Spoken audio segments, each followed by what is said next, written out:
Good morning and welcome to this Freedom Day special broadcast. My name is Vuyo Mvoko and thank you for joining us. Well, today our nation celebrates 18 years of transition from apartheid to an inclusive democracy.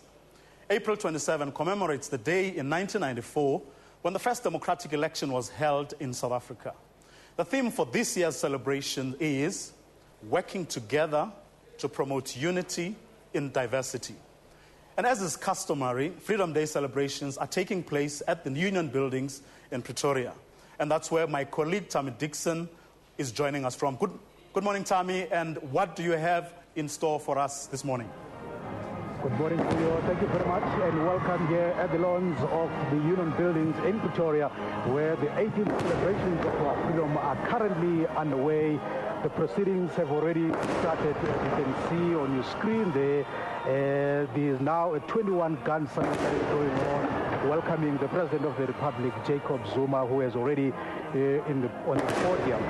I'm with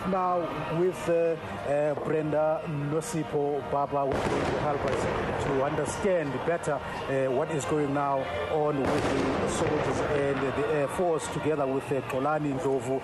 Also, they're going to help us to understand the parade that is going on. Just explain to us now, here there's a gun salute. What can we expect? What does this mean? Xolani, the gun salute. Okay, right.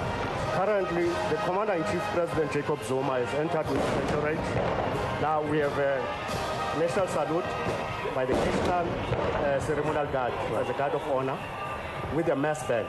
The mass band consists of the NCG band, the Air Force band, as well as the SAMS band. Right. And then the 21-gun salute that has just been performed by the gun troop from the Light Artillery Regiment, which is located in Pretoria. Okay. All right. Simultaneously, you understand that the Oryxes, the three Oryxes, two carrying the national flag. All right, let's just hold it there. Okay. Now, we're just going to go to the national anthem now, and then we'll continue this discussion. The air display will be led by Trooper Dakota from 35 Squadron at the Air Force Base Eysterveld. Information: Silver Falcons team, followed by 5 Hawks and 1 Gripen fighter aircraft from the Air Force Base Makado. They are all from the South African Air Force.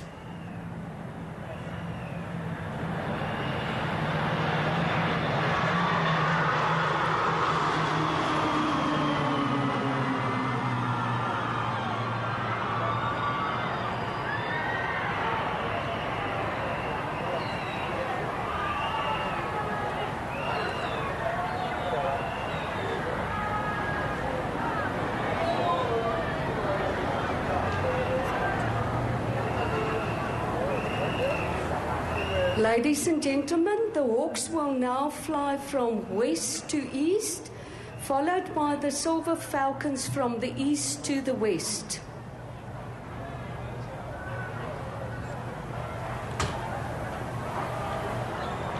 I see more fly past happening? Yes, All right. There's more spectacular display that we are going to see. The next one will be the Hawks formation.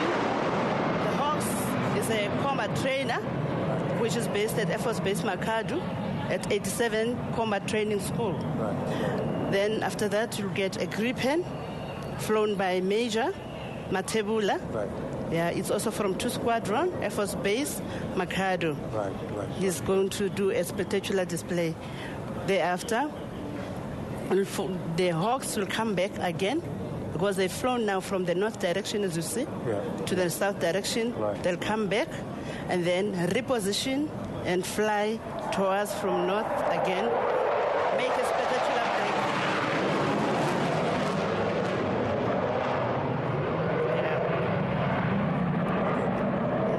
And also the military parade that is going to come. Just take us through that. What will be the significance of that? As you remember, Tommy, day you were celebrating. Sorry, Right. this weekend. It was where all the armies of South Africa during that time that came together and decided that they will work on peace, integrated, and then that gave birth to the South African National Defence Force. Right. And the South African National Defence Force has grown since then. It has rejuvenated.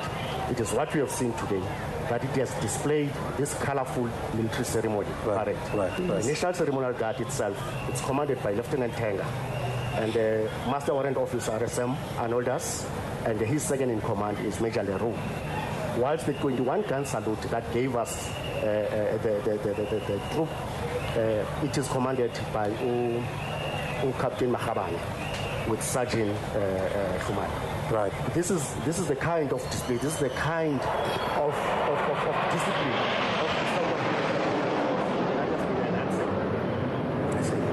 All right, have you just seen the fly past is still continuing here at the lawns of the Union Buildings as we celebrate the 18th anniversary of South Africa's freedom. At this point, I think we should go to our colleague, Valdi Karelse, who is on the other side.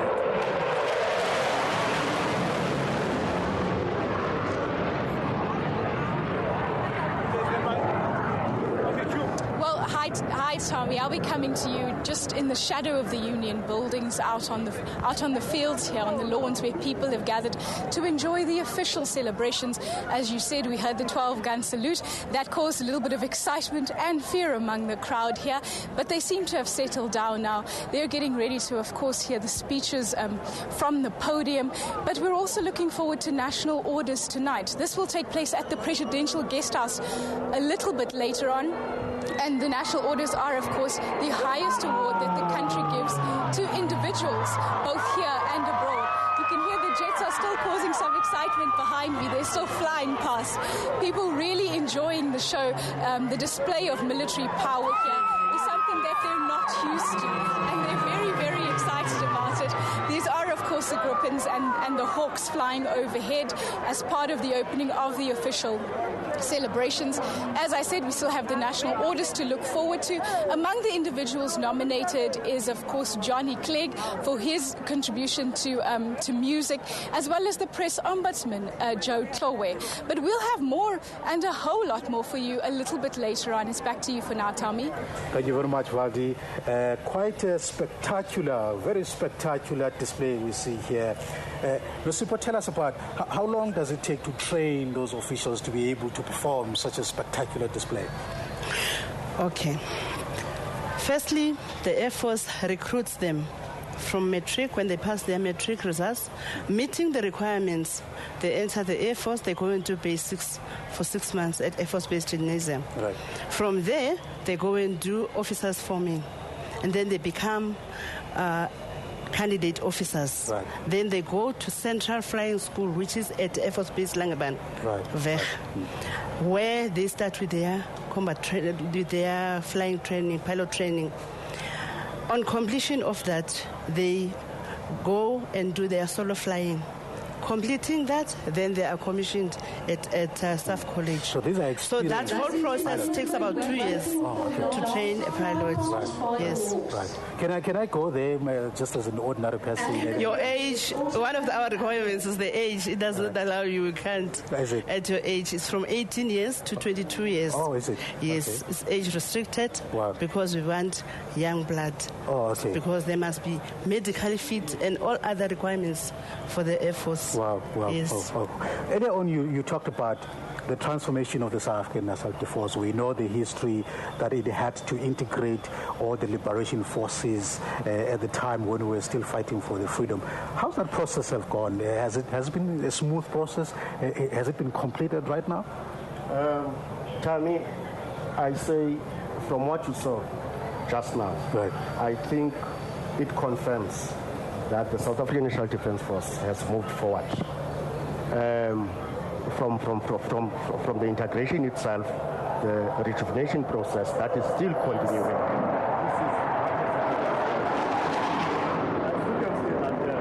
If I can tell you, the National Space Ceremonial Guard, the uniform that they are wearing, it was approved then by the former President Nelson Mandela. And if you look at the parade itself, the rifles that they are carrying, it's a 303 rifles that were used before up until during the 1960s. and they are fixed with the bayonets. And it is only for ceremonial purposes only right now. And if I can go further, with regard to the gun troop itself, the 21 gun salute, those guns were used during the Second World War, during the 1930s until the 1941s. Okay. We no longer use them now. We only use them for ceremonial purposes as well.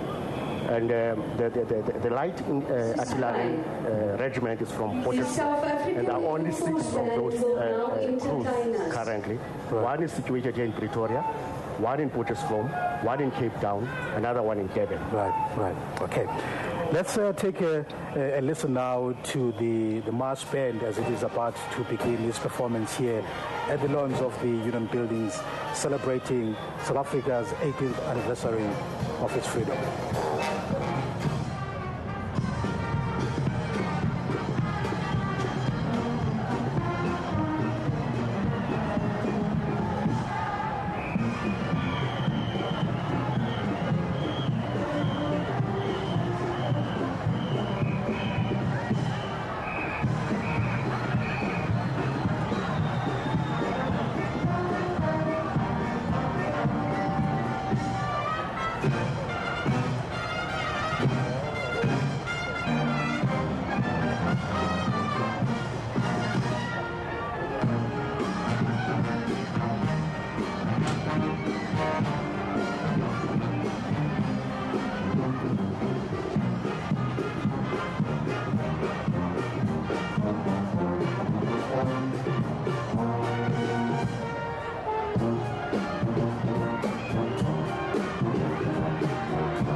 Our freedom wasn't free, but what it inspired is priceless. Hold on to your freedom this Freedom Day. South Africa, inspiring new ways. Hold on to your freedom this Freedom Day. South Africa, inspiring new ways. From exploring to expressing, supporting to celebrating, touch matters. Unlike ordinary soaps that can become soggy and dirty, every drop of new Dettol liquid hand wash is untouched by other hands and provides up to 10 times more protection than most bar soaps, so your healthy kids can touch their world freely. A little bit of Dettol, a whole lot of life. Heartburn, quick! He needs the relief of Gaviscon. It quickly soothes burning pain, and unlike most other treatments, Gaviscon's unique protective layer stops the burning sensation to provide long-lasting relief. Here, try Gaviscon. I recommend this above any other heartburn remedy. Gaviscon, fast relief you can actually feel. New Gaviscon tablets are now available in a convenient on-the-go pack. Unlike antacids, Gaviscon tablets give you fast relief that lasts longer. What is freedom? Well, freedom creates one of the world's greatest constitutions. It guides an economy in a way that is the envy of the world. It inspires extraordinary achievements in almost every sport. It helps build infrastructure that is world-class.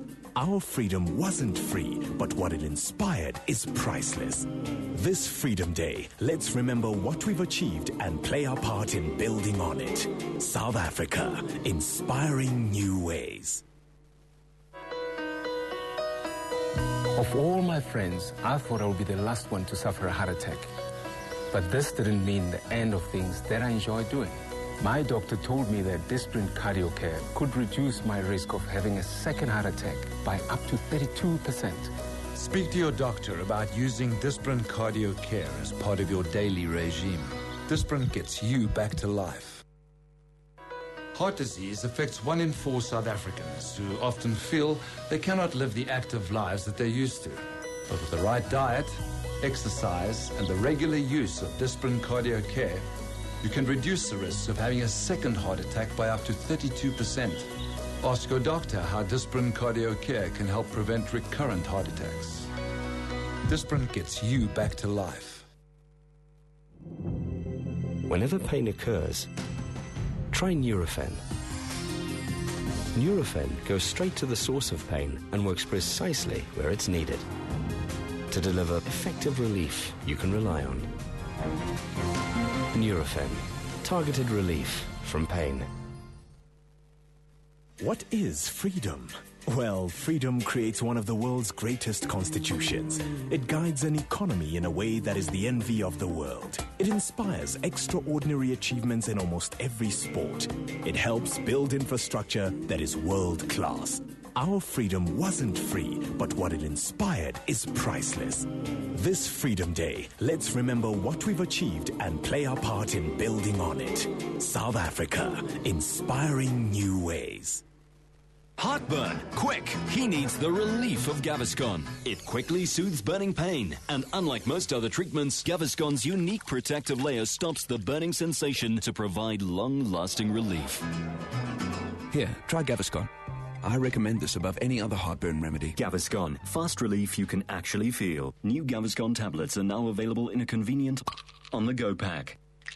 Unlike antacids, Gaviscon tablets give you fast relief that lasts longer. Still struggling to open cans with rusty old can openers? Introducing the Shogun hands-free can opener from Verimark. Now open cans quickly and safely. Simply place on the can, press the button, and the super sharp blade effortlessly unzips any lid in seconds. The unique magnetic device lifts the lid. No mess, no fuss.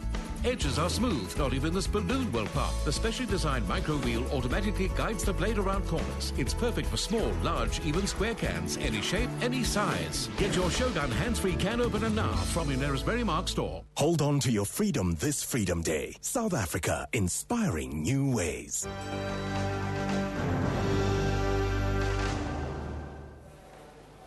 Welcome back. You're watching a special broadcast. We're coming to you from the SABC's headquarters in Johannesburg. And of course, as you would have seen earlier, Tammy Dixon is at the Union Buildings where the main celebrations for this year's Freedom Day are in fact taking place. And if you've just joined us, we are indeed celebrating Freedom Day. And with me here in the studio are 2 social activists. And it's quite a departure, I must say, from the usual where we bring in political analysts and commentators and the likes. Today, we have poet Lebu Mashile and the child of struggle activist Shaka Sisulu. Welcome to you both. Thank you. And thank you very much for joining us. Thank you. It's an honor. Let's have a chat. Yeah. 18 years on, 18 years into our democracy. What for you is, what immediately comes into mind? When every day, when we woke up today saying, I'm going to celebrate 18 years of freedom? What has characterized my experience as a South African for, I think, the last couple of years has been this tension between the people that we are and the people that we could be. Who we want to be. And I think that is embodied by our relationship with the Constitution. You look at who we are on paper, you look at our laws, you look at our framework, and then you look at the way that we live our lives. And the distance between the two sometimes is quite shocking. Okay. Let's just hold your thoughts there for a second. Let's just listen to the singing of the national anthem. Of course, we can also join in.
Well, witnessing the singing of the national anthem, which of course marks the official start of the formal part of today's official celebrations. Well, let's continue, Lebo, from where we left off.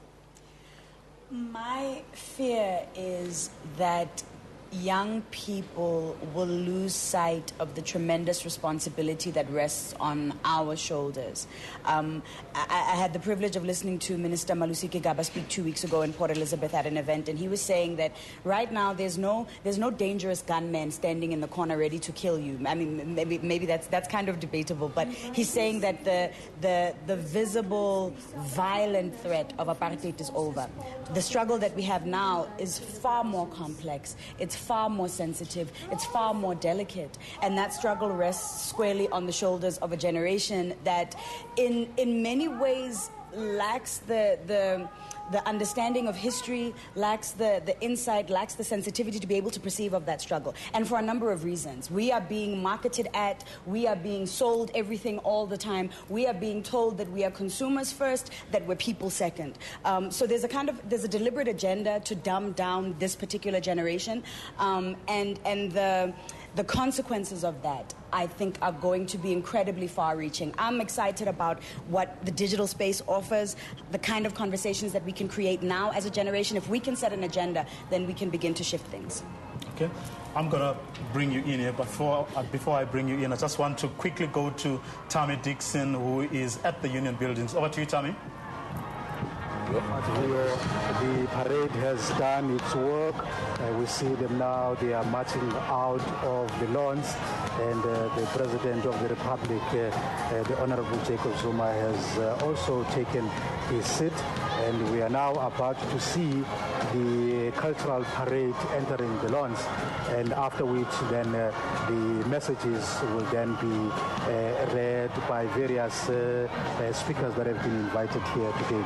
But for now, let's have this conversation with Minister Collins Chabane from the Monitoring and Performance Department. Tell us more about the road that we have traveled so far. Minister, thank you very much for coming and joining us here. It's been quite a long road, 18 years. It's quite a long time. And when you look at how we started trying to set up the legislative framework within which to govern this country democratically, when you look at the attempts that we have made to set up institutions of sustaining this democracy, how would you describe South Africa today? How far have we come? In 1994, you would recall that the majority, almost all the black people who were elected into parliament, they had never been there. And secondly, that at that time when we ran the elections, we were electing two institutions. One was the Constitutional Assembly, the other one was Parliament and the National Council of Provinces. So Parliament at the beginning performed two tasks. The other one, which ended in 1996, when the final constitution was adopted. Then we left with Parliament in its ordinary sense. And from there, Parliament started reforming the legislation. Over more than 700 legislation or laws have been amended or repealed or passed, which were trying to replace the apartheid laws. Right. And we created new institutions completely, new local government, new provincial structures, created new administrations altogether.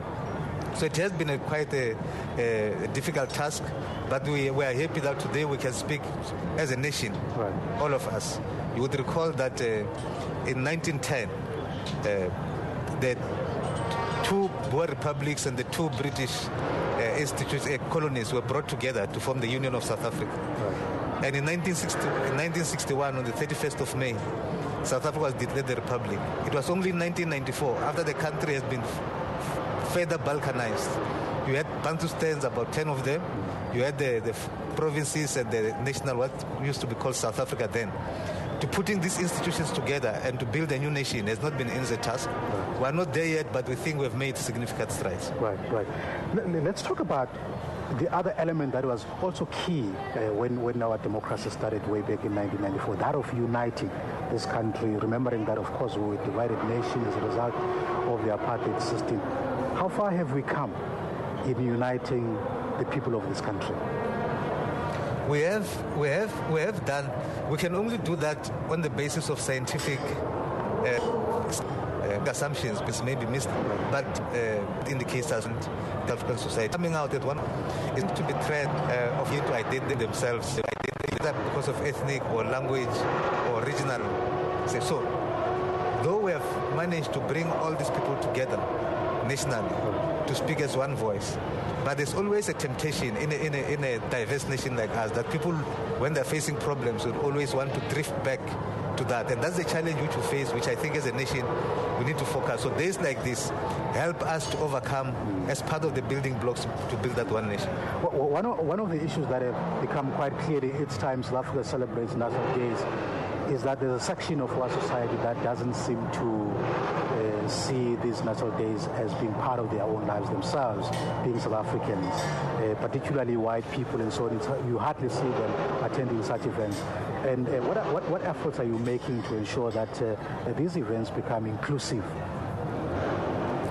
There are several factors. It's not one single factor which affect that. Because culturally, in the previous governments, they never had occasions like this. It was small functions here with by the rich and the educated and so on. They never had rallies, big rallies like this. May Day, June 16, Youth Day, Women's Day, Freedom Day. Those things were not there. So culturally, a number of our white compatriots are not used to those type of things. But on the other hand, discussing with them in the past, some of them used to say, look, but when we go there, you always remind us about apartheid. So therefore, why do we have to go there? Because we feel a bit getting insulted.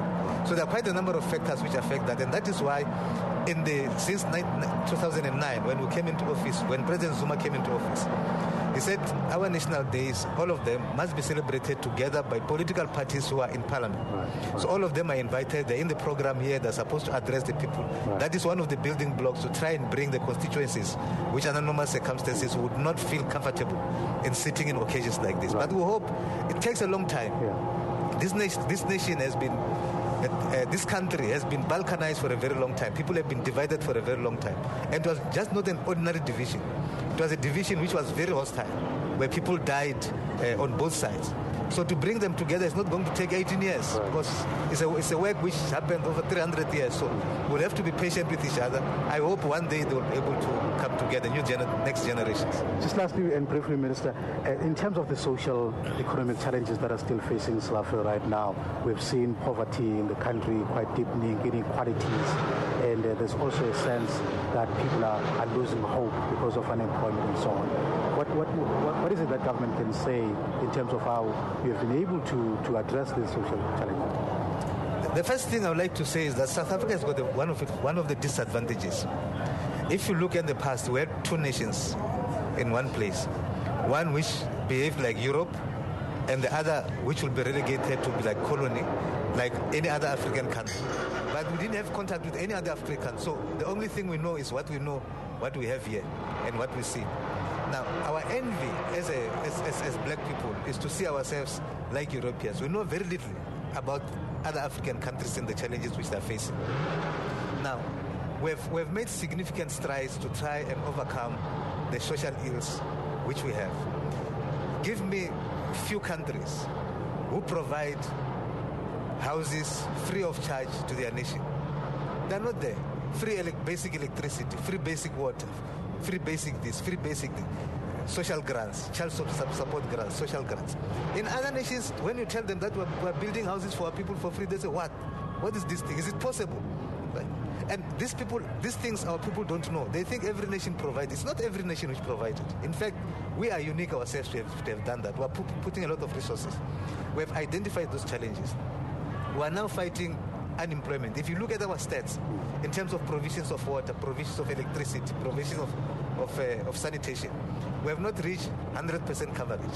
But most of them are above 70% since 1994. Now, we've achieved a lot, but there's still a lot which needs to be done. Our people sometimes become impatient. It's understandable because you can't tolerate poverty when you see that it can be overcome.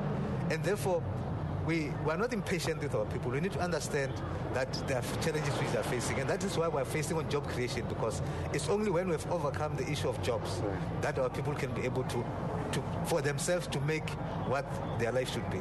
Minister, thank you very much for your time. Thank you very much. It's my pleasure. Minister in the Performance and Monitoring Department, Mr. Collins Chabane, helping us to understand, to have a sense of how this country has performed over the last 18 years to deal with issues of poverty, unemployment, saying that a lot has been done, but still much more needs to be done. Let's take it back now to Vuyo in our studios in Johannesburg. Thanks very much to Tammy Dixon, who is, of course, at the Union Buildings. Now, before we go to our second roving reporter at the Union Buildings, I just want to bring Shaka in just for a brief opening comment from your side. 18 years on, what's on your mind? Look, I am very excited that we're here. That South Africa is 18 years old as a free country. I think now, as an 18-year-old, we need to start to assume our responsibilities, which is how do we invest in the freedoms of other people? We've grown up. Yeah, we're grown up now. So South Africa is free in many respects, politically, very importantly. So what about the political freedom of other countries, particularly those that have supported us? What kind of a role are we playing within those countries? And then secondly, as an 18-year-old, we now have to get over this thing that political parties can tell us, give us your votes and we'll do these things for you. It is now time for us to do things for ourselves. It's time for the 18-year-old to say, okay, it's fine, Mom, it's fine, Dad, I'll do this thing. This sugar daddy mentality that we have, where we hear, no, come, give me the votes, I'll do it, don't worry. You sit in the corner. I think we need to grow out of that, definitely. And the third thing for me is, there's a saying, the battle of the hills has been won, now the battle for the wall of the hills has been won, now the battle for the plain begins. I hear this a lot, particularly from black South Africans. What is this freedom worth? What's it really about? I can't get this, we don't have that, we don't have access to this, So the worth of the freedom is diminished. But the real value of this freedom was so that we can start to work on, as Lebu said, the plan for liberating all South Africans economically and in other ways over the next 18 years and so on and so forth. Okay, we will be interrogating these issues further. For now, though, we're going to go back to the Union Buildings where Valde Karelse, one of our roving reporters, is standing by with some of the ordinary people, as some of us would say, who are going to talk about what they think of today's celebrations and what freedom means to them 18 years into our democracy. Valde, over to you. Thanks so much, Vuyo. Well, as you said, I'm joined by some 18-year-olds, actually, incidentally. My guests are Rosie and Jane. They're both born in 1994, and I'm just quickly going to ask them what exactly freedom means to them. Of course, we're on the lawns of the Union Building where the party's really going to get started. People are still streaming in here. But let's take it now to Rosie and Jane. Jane, what does freedom mean to you? Free means the opportunity of getting a newly job for our community to get newly school and finishing schools and universities. But as an 18-year-old, do you think you still face certain struggles? Yes. I will face my struggle of finishing my high schools because when I finish my high schools, I want to get a better jobs. Certainly freedom isn't easy for them either. And you, Rosie, what does freedom mean to you? Freedom means to me to go to school and finish my matric and get a nice job. That's what freedom means to me. And why are you here today? I'm here to celebrate the Freedom Day and to see Zuma. And today is my first time to see Zuma here. So I'm lively to be here. I am happy. Rosie, do you understand the significance of Freedom Day? Do you understand the significance, why it's so important? Why it's so important? It's so important because today a lot of people are here to celebrate, and to everybody are here to see Zuma. This is what is important to me. And while they may not be able to tell you the historical significance of this day, they do understand why it's important to celebrate it. I've got an even younger crowd joining me, in fact, Vuyo. I've got 12-year-olds and some 9-year-olds here. Now, they're from Olivenhout Bosch in Midrand, and they've come all the way to see the president for the first time, too. Hello, my darling. Hey, Thabo, can you tell me why you're here today? I am for Freedom Day. And what is Freedom Day? It's the day that president comes. Is it the day that the president comes? Yes. Were you excited to see the president? Yes. If you could say anything to the president, what would you say to the president? I love Jacob Zuma because Jacob Zuma makes everything for us.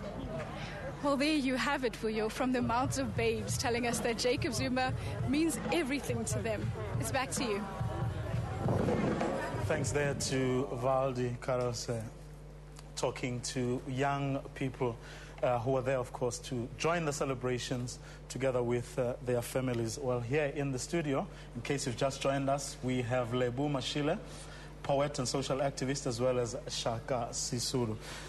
Let's kick off with, if you were to ask ordinary people to do one thing that you think will change the lives of South Africans, hopefully forever, what would that be?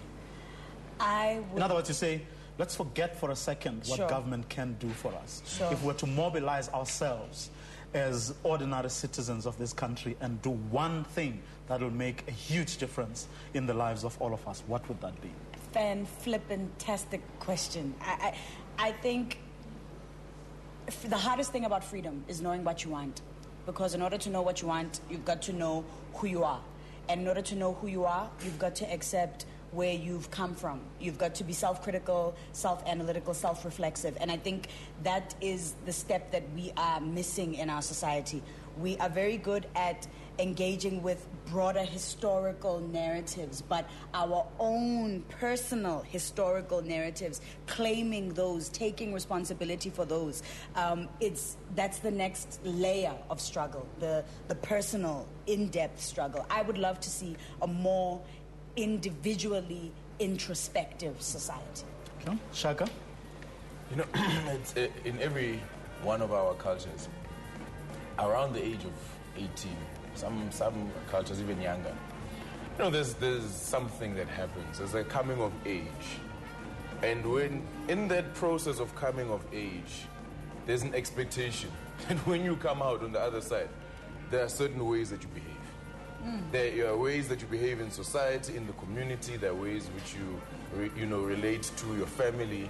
Then the expectations, now you must, either go to school or you must get a job, you must maybe get raise your own family. But there are serious expectations that are put on you.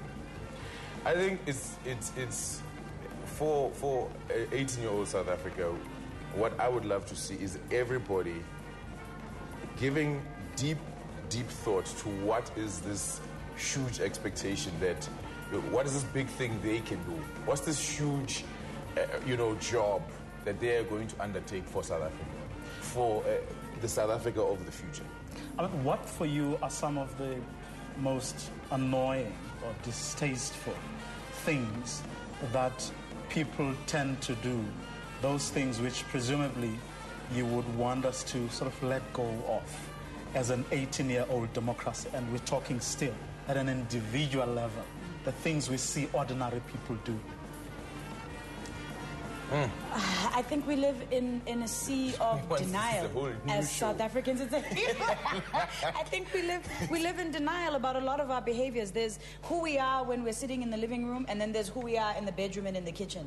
And that people like to talk about exposure. One expose, when the real you comes out. I look forward to that thing. I look forward to the day where the stuff that we do in secret That's the stuff that we are engaging with, and that's the stuff that we are accountable for. All of us are living double, triple what lives. are we talking about? We're talking about having multiple partners and lying about it. We're talking about being in denial about addiction. We're talking about being in denial about our own history, about our own family narratives, about our own personal dysfunctions, about our own traumas. Because we have to maintain this. Yeah, because you must go out and you must be nice and sophistication and hey, you know, I must work it. I'm in public. No one must know what's really going on in my life. And then it comes out. So we're going to carry on with this conversation for now, though. Well, today's celebrations are, of course, meant to serve as a reminder of the struggle for a free and democratic South Africa. The first democratic elections, of course, being in 1994, which were regarded as one of the catalysts of uniting our nation. Our reporter, Dumiso Mashaba, looks back at that historic poll.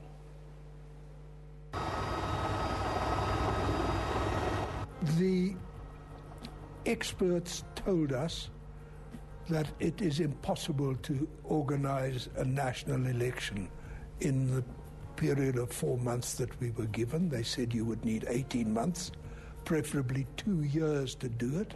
We made a conclusion that we do not have a voters' roll. We must start from scratch, because in 1994, you voted as a citizen and people were given cards, but there was no national common voters' roll. Rajesh Lechman is the coordinator for the National Social Welfare Forum and an ardent advocate for human rights. He reflects on the big day. For the first time, for me the symbolism was that I was actually a South African. I mean, I might have been South African before that, but I didn't have sort of the legal status of being a South African. I didn't have universal franchise with my fellow countrymen. Paul Weinberg was the official photographer for the IEC during the 1994 elections. The most remarkable moment for me was not so much my own voting, but witnessing Nelson Mandela voting for the first time. And I was very nervous, actually. I took about 25 light meter readings just to make sure that I was correct. And then he came in eventually and he voted. And I got a moment, yeah. To date, all general and local government elections have been deemed free and fair, a capability that has eluded a majority of African states since the gaining of independence. The first elections are often carried through by the enthusiasm of the moment. It's the second and third elections, when there's no longer the excitement of the honeymoon, that complacency sets in, apathy sets in, and it's a known problem. South Africa is a very dynamic society, very vibrant. Politically, in all respect, we voice our views very strongly. But the interesting thing about South Africa is when it comes to elections, we come together. We go, we make sure that those elections are a success. The IEC had to make good use of the technology at its disposal. The zip machine, by means of which people are registered, South African voters will have seen it when they went to register, a small handheld little device, no bigger than what you have at a shop where you pay by credit card. When you vote, your details are put into that self-same machine. In 1994, the political parties accepted, and we as the IEC accepted as an unpleasant reality, that there were areas where the ANC simply couldn't go and campaign, and there were areas where the National Party or the DA simply couldn't go and campaign. That is to some extent still extant, but very much less so. South Africans continue to vote largely according to racial identity. However, any threat to democracy or democratic institutions remains a unifying factor. Besides the secrecy bill, the e-tolling is another example of kind of that top-downness of apartheid, The apartheid state decided you can swim on this beach and you can swim on that beach and we'll draw a line here, and it got implemented. So are we backtracking as a country or making headway with our heart for democracy? Dumiso Mashaba, SABC News, Johannesburg. that insert taking us back to 1994, prepared, of course, by Dumisho. I want us to go back to our conversation. The issue you were talking about. 18 years on, we're still ashamed of putting this issue on the table. Yet we know that it's happening in every corner of our society. And I'm not going to go back to the issue. The issue. Last weekend.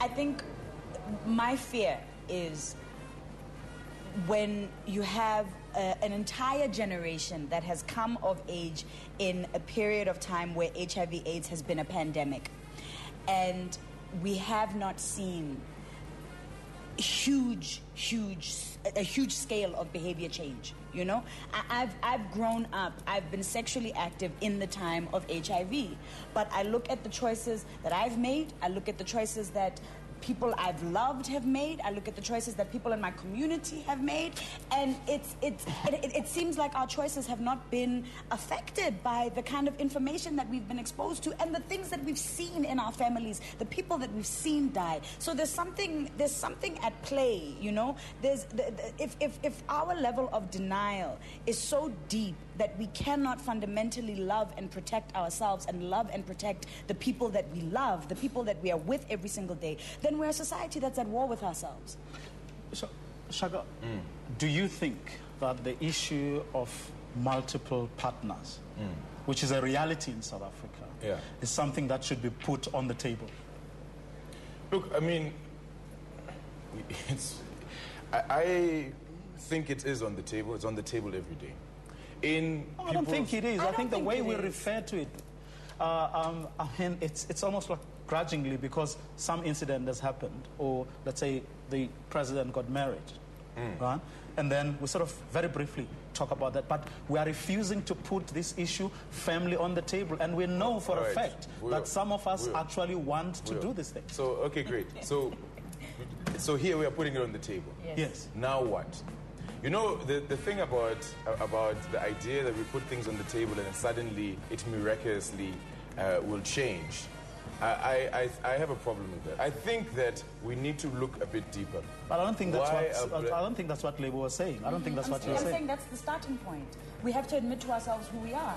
At least once, if we can walk into And that's the first step. Yeah. We know who we are. No, we don't. Shaka. We are in denial. We are in denial of who we are. Yes. Every time I talk to young ladies, right? If a young man today engages with a young lady almost on a romantic basis, there is an automatic assumption that you are having the same conversation with 3 other women. Whether you are or isn't, there is an automatic assumption. We believe already when we engage with people that this person has more than one partner. When we see a politician on the newspaper saying, and there's a story that they've had an affair, we don't think much of it. You know why? Because we feel that we already know it. We know this thing is happening. Everybody's doing it, right? So, but I'm saying that in this society where everybody, I believe by and large, has a feeling that we're all running around doing these things, I don't think that saying, let us uncover it and all of us admit and put our hands up that we're doing it is necessarily the turning point.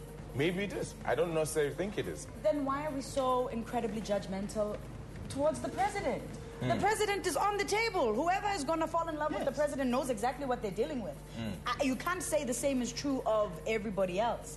Of everybody else who's walking around with a wedding ring. You can't say the same is true.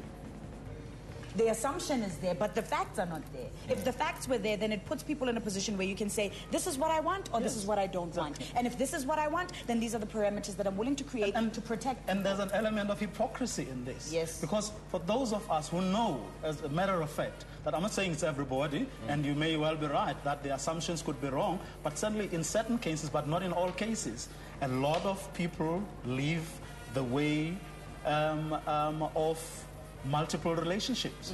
And it's a fact. But we're going to continue with this conversation. Well, my guests, of course, are Lebo Mashile and Shaka Sisulu. We're talking about 18 years on, who are we as a nation? What are the sort of things that we aspire to, and what are the sort of things that actually we are trying to hide, sweep under the floor to our own detriment? But for now, though, let's go back to the Union Buildings, where Valdi Karelse is standing by to talk to us about what's happening where she is.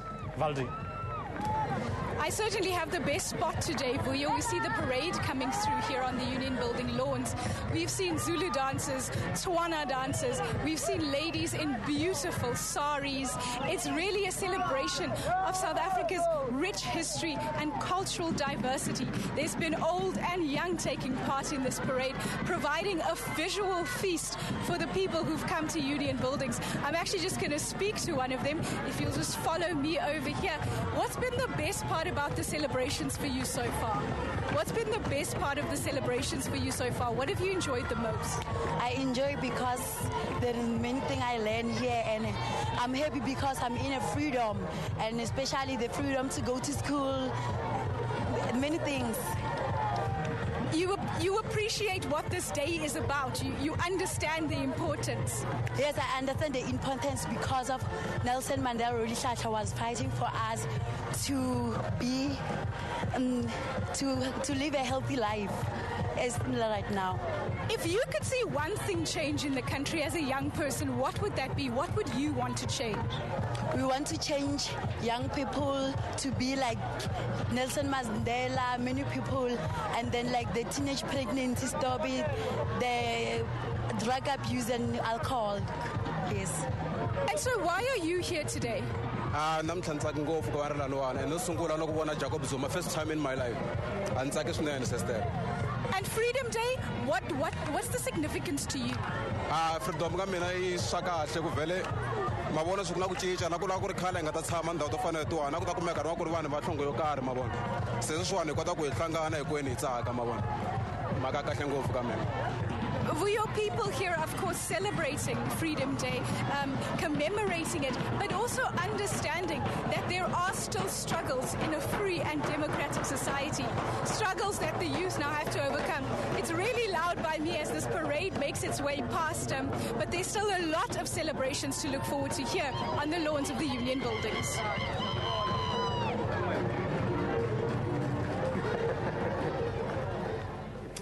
Valdi Karelse talking there to some of the people who are at the Union Buildings there to join in celebrations of freedom. 18 years on, where we are as a country, expressing their views, but also talking about their own aspirations. Well, let's continue our conversation. Before we go to another taboo subject, you want an opportunity to clarify your position. I think I agree that, we must be open.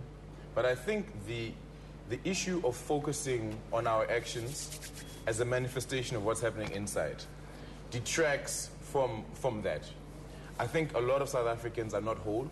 I think, and it manifests itself in many different things. Now, it might be for me that I like bling, I like to have a particular lifestyle and show it, right? But when you start talking about my bling lifestyle, the debate becomes, do I not have the right to do this?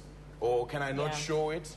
It doesn't become about the thing that's causing my need to do that. And when we talk about polygamy, for an example, the argument quickly degenerates, into people saying, no, but this is a cultural thing. Are you against culture? And others saying, no, but it's about equal rights. And we've seen those families where they have equal rights in terms of the ability for both partners to go out and do what they want. They're not any happier. So I'm saying that for me, the issue should be, what is inside here? For all South Africans. What are the traumas that we're dealing with inside here? And how do we get over that? As opposed to saying, look, multiple relationships, let's all uncover it and let's all of us put our hands up. We don't have to necessarily heal by going through that stage in the same way that the TRC showed us that just because you uncover the bodies doesn't actually make us heal any better. Lebo, do you think matters of the soul I don't want to say unimportant, but do you think, as Shaka is suggesting, that there's this stuff that's in here that people are grappling with, and what we're seeing is actually a manifestation of the torture sometimes, or the pain, or the longing for something that is here, but which people cannot. Yes, yes. I mean, I think after 350 years of violence, trauma, dispossession, the fragmentation of families, 350 years of the erasure of people's history and identity. We are all walking around with huge wounds. You see it manifest itself in interesting ways. And I'll talk about some of the positive ways. I look at the way that people respond to a show like Khumbula Khaya and the service that it's offering to our society in terms of helping us to have a conversation about what's happened to our families. You look at the overwhelming response to that show. That's one of the ways that you see how much we are hurting as a society. You look at what we touched upon earlier, you know, our tendency to run towards excessive behavior in different forms to feed this hole, whether it's excessive consumption, whether it's excessive alcohol or drug abuse, whether it's excessive eating, or whether it's excessive working, or whether it's excessive sex. You know, we as South Africans, we're very extreme people. We don't do things in moderation, any of us. And I think that speaks to the fact that there's something that's still wounded inside. Yeah. But then the gaping hole you're talking about, you're also saying that it will not be addressed, or we won't be addressing the root causes simply by putting these things out in the open or putting them on the table. You know what I think? What then should we be doing? You know what I think? It's how we do it. Yeah. But every time we talk about, if we talk about excessive eating or we talk about excessive sex, it starts to become a debate about whether we have the right to or not, and who's the judge, and so on and so forth. Yeah. It becomes a surface discussion about the activity. Whereas it should be a discussion as to what is this thing within us, right? What is this thing, the issue of self-worth. Us as black people in particular, we don't talk about how, you know, my father's generation was told you're inferior, right? His father's generation was told you're inferior. His father's generation was told you're inferior. And his father's generation is told you're inferior. So eventually, where am I sitting? I'm sitting at a point of 5 generations of being told, no, you're inferior. You can't do this thing. Whatever it is, you can't do it, right? So if I start acting out, maybe trying to prove that I can do it, or if I start acting out to actually, you know, sabotage myself, proving that I can't do it, we don't ask ourselves, where is this thing coming from? Where is this thing coming from? I look at the emergence of this new wave of poets in the last 10, 15 years. I think our society is desperate for an emotional vocabulary.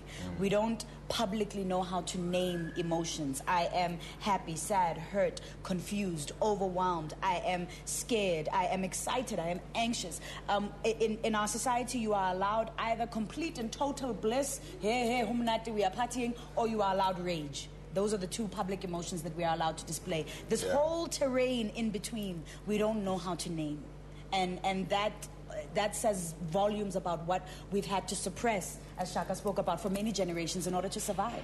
Well, you are watching a special broadcast of Freedom Day's celebrations.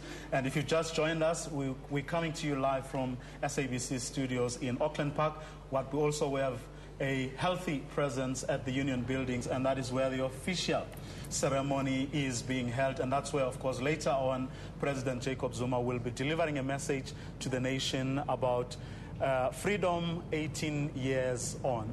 Let's have a quick look at what is happening at the Union Buildings.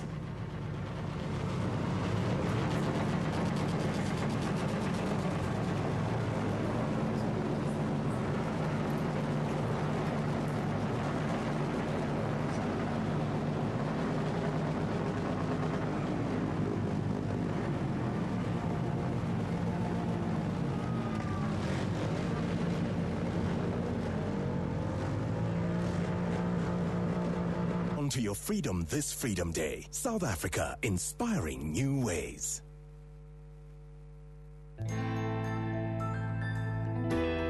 From exploring to expressing, supporting to celebrating, touch matters. Unlike ordinary soaps that can become soggy and dirty, Every drop of new Dettol liquid hand wash is untouched by other hands and provides up to 10 times more protection than most bar soaps, so your healthy kids can touch their world freely. A little bit of Dettol, a whole lot of life. You would never wash your dishes in a dirty sink, so why wash them in a dirty dishwasher? It may look clean, but it's actually the opposite. Use Finish dishwasher cleaner to remove hidden grease and limescale that's built up inside, because a cleaner dishwasher means cleaner dishes. Finish, the diamond standard. After a long day, relax in a luxurious Satiskin bubble bath. Its delicate pH balance, revitalizing fragrances and gentle moisturizers ease the pressures of your day away like a full spa treatment. Satiskin, an everyday relaxing indulgence.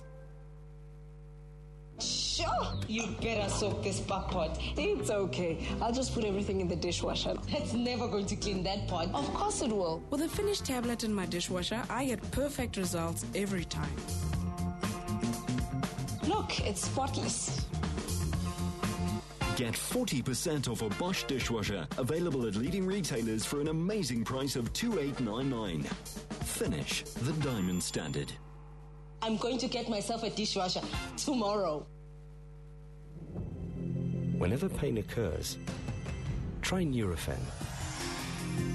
Nurofen goes straight to the source of pain and works precisely where it's needed to deliver effective relief you can rely on.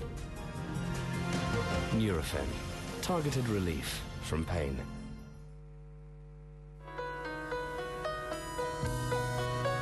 A heart attack at 40. It happened to me. How was I going to do all the things moms have to do? With Disprin Cardiocare, I can take control of my life again. Ask your doctor about following the right diet, exercise, and using Disprin Cardiocare as part of your daily regime. Disprin gets you back to life. Whenever pain occurs, try Nurofen.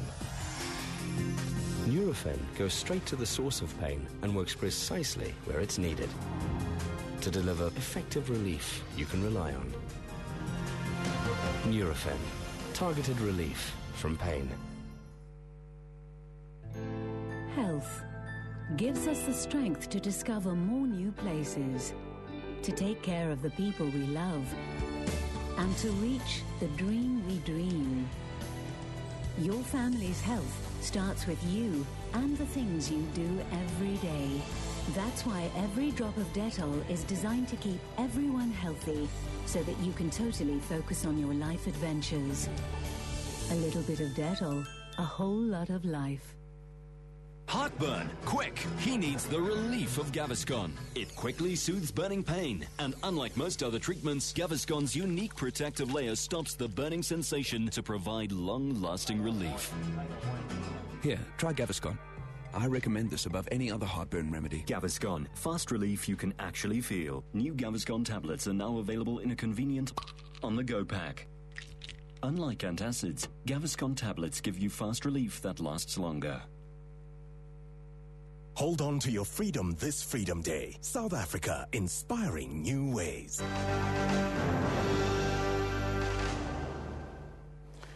Welcome back. You're watching a special broadcast of the 2012 Freedom Day celebrations. And here in the studio, I've got Lebu, Mashile, and Shaka Sisulu, both of them social activists who have opinions about a whole range of things. I want us to talk now about, we're talking about matters of the soul and, and what's wrong with us inside and so on. I want to talk about young people, democracy, and their knowledge of where we're coming from, where we are, and what days like these mean. Shaka?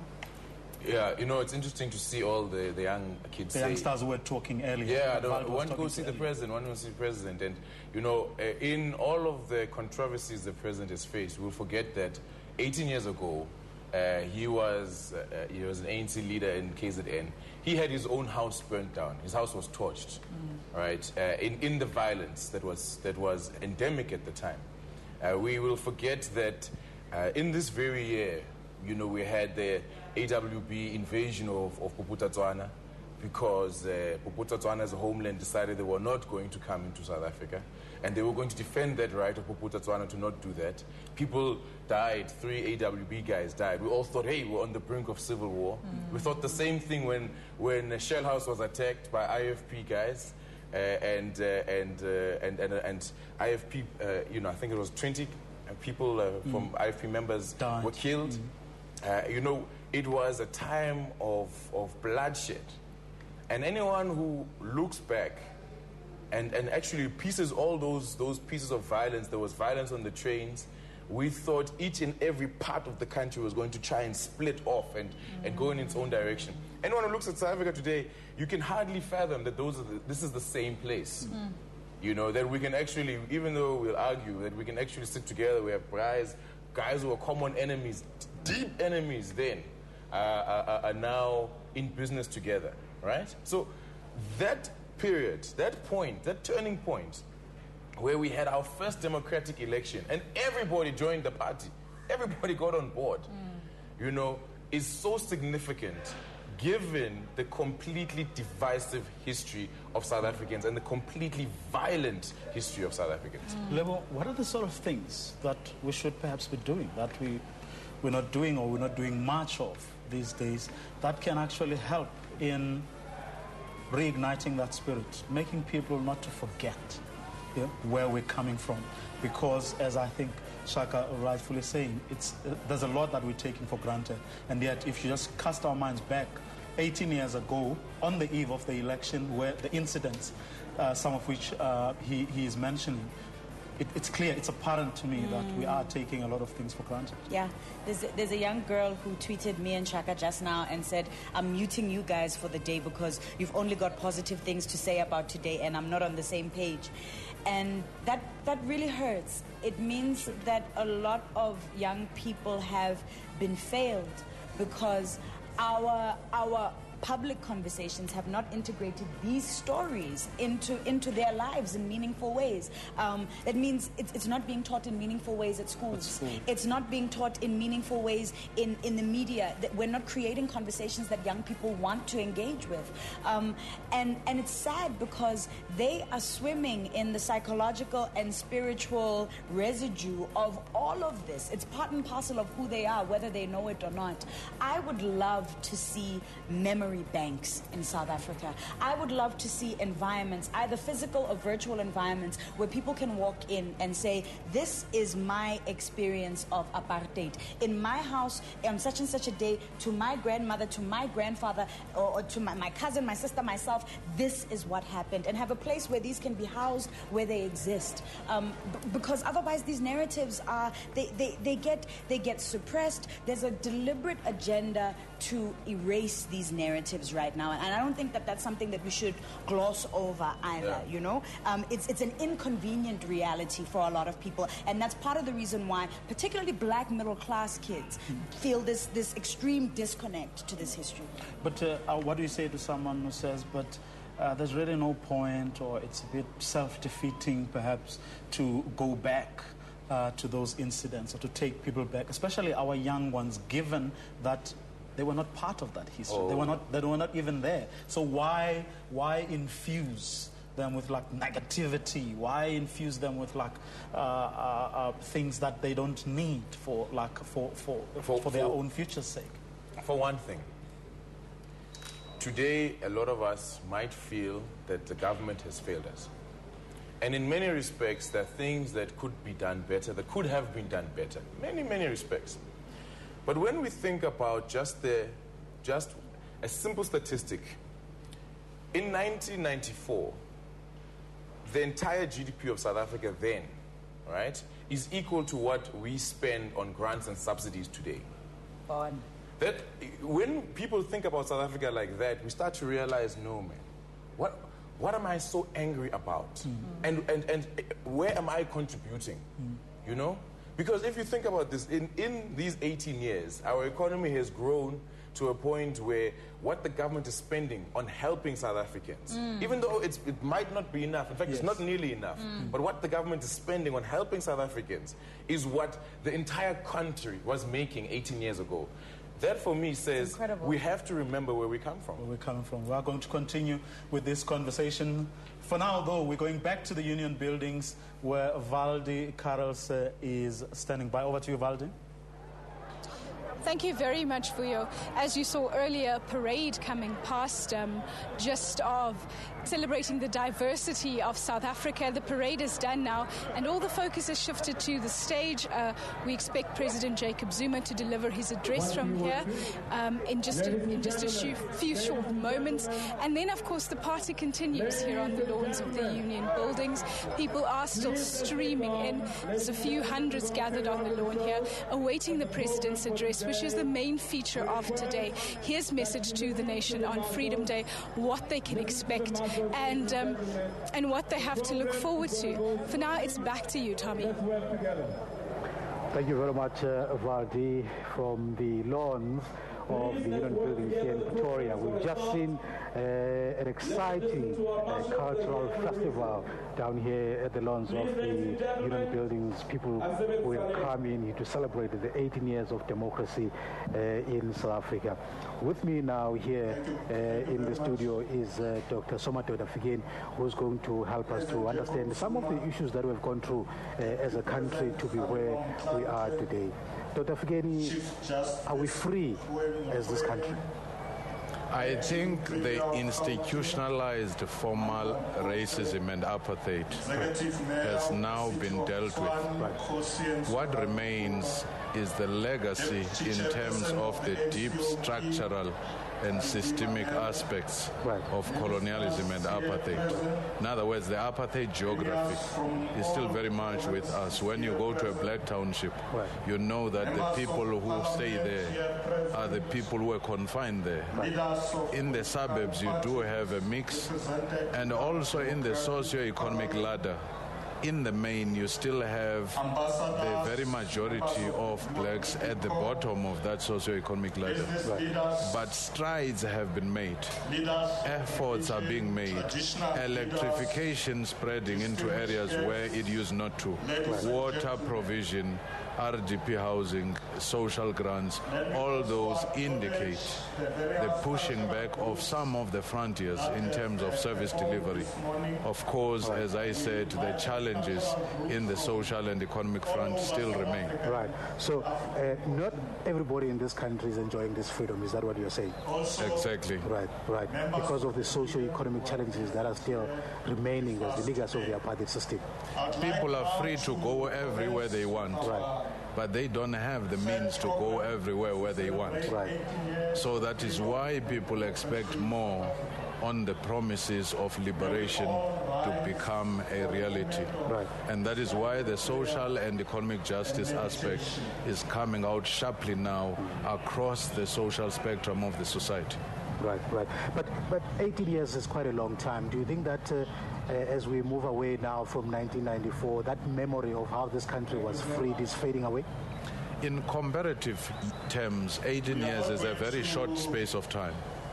But the reason it is fading away, especially in some segments, young segments of our population, is that we have not put enough effort in socializing, in conscientizing, in popularizing this memory. Some people often say that we do not have to be reminded of the past because they think the superficial cover-up of what happened in the past will assist reconciliation, when in fact it could do the opposite. That's why in the school curriculum, in the media, in all our public spaces, more needs to be said to celebrate and to unearth our history. Right, we're going to come back to that. All right, for now, the official program is underway now. Minister of Arts and Culture, Paul Mashatile, is on the podium. Let's listen to him.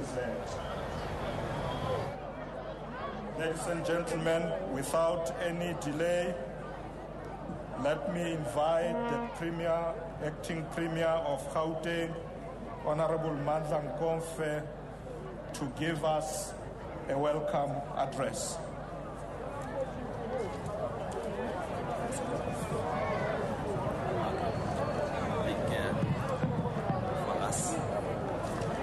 Program Director, President of the Republic of South Africa, Mr. Jacob Zuma, Deputy President of the Republic of South Africa, Kgalema Motlanthe, Minister of Arts and Culture, Mr. Paul Mashatile, Chief Justice Mogoeng, Ministers present, the Premiers, the Deputy Chair of the National Council of Provinces, Mrs. Memela, the Executive Mayor of Tshwane, Mr. Hosiensu Ramokgopa, members of the diplomatic community present, councillors, leaders of political parties, distinguished guests, ladies and gentlemen.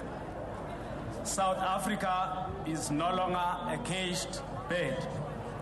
We are now free citizens of a country that espouses constitutional democracy.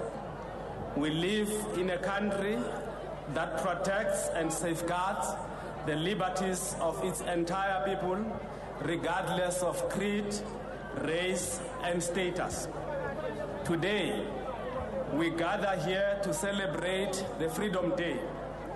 We celebrate Freedom Day to mark the liberation of our country and its people from a long period of colonialism and white minority domination. We celebrate the triumph of the will of the people over tyranny. We are basically embracing and honoring the dawn of freedom and democracy made possible by the sacrifices of all those who courted death, incarceration, torture, and exile without any fear. When South Africa was liberated from the oppressor, both the oppressor and the oppressed were liberated. It is therefore the day for all South Africans to celebrate irrespective of political affiliation, religion, or race. It is therefore imperative for South Africans of diverse political and economic backgrounds to work towards a common objective. On Freedom Day, we must dedicate ourselves to the defense of the sacred freedoms that we have won as a result of a protracted and demanding struggle. We must remind ourselves that the guarantee of these freedoms requires permanent vigilance. On this day, we commit ourselves to continue to fight for all our people so that they enjoy these freedoms not merely as theoretical rights, but as part of their daily life experience. However, our freedom will be hollow and meaningless if the majority of our people continue to live in abject poverty, remain unemployed, and exposed to violence, crime, and racism. True freedom should mean emancipation from poverty, racism, hunger, and joblessness. It is for this reason that we should all continue to stay focused and advance the struggle for total emancipation. In essence, this is a very valuable and a necessary condition for all of us to achieve the vital and fundamental objective for a better South Africa for all. Program Director, allow me therefore to extend our warm greetings and welcome to the President of the Republic, all the dignitaries and the people of South Africa who are today celebrating with us, which is one of the watershed moments in the history of our country, South Africa. We welcome you all in Gauteng as the host of this significant occasion. We trust that Freedom Day will always be framed as the vital moment in our hearts. Once again, you are all welcome. Enjoy.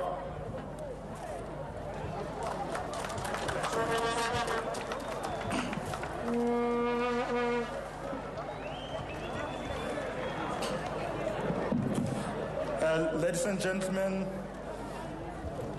We have lost about 10 minutes of our time, so we're going to try and move a bit faster. I'm now going to call leaders of political parties represented in Parliament to also convey their messages. The first will be the Speaker from the IFP, Honorable Oscar Maseko. And I'm going to try and give the leaders 2 minutes each. I know that they can do a lot in 2 minutes. Thank you very much. So, Maseko Sotalanga.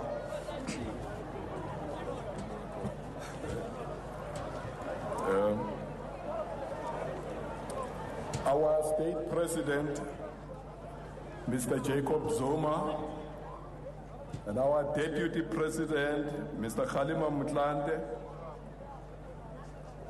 our program director and the Minister of Arts and Culture, Mr. Paul Mashatile, Chief Justice of South Africa, Mr. Mogoeng, our acting Premier of Gauteng, Mr. Mandla Nkomfe, and the Mayor of Tshwane, Mr. Kgotsensu Ramkgopa, and all of you, ladies and gentlemen, I greet you all. On behalf of the President of IFP, Dr. Mangosuthu Buthelezi, who unfortunately could not be with us here today, he gave me his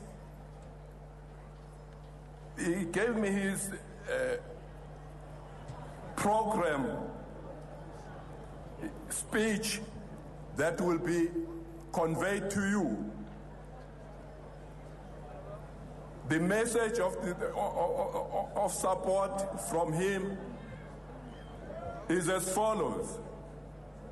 18 years ago, millions of South Africans voted for the first time. For the first time, South Africa's ballot paper read, Yenza uphawu lwakho eduze nenhlangano oyikhethayo.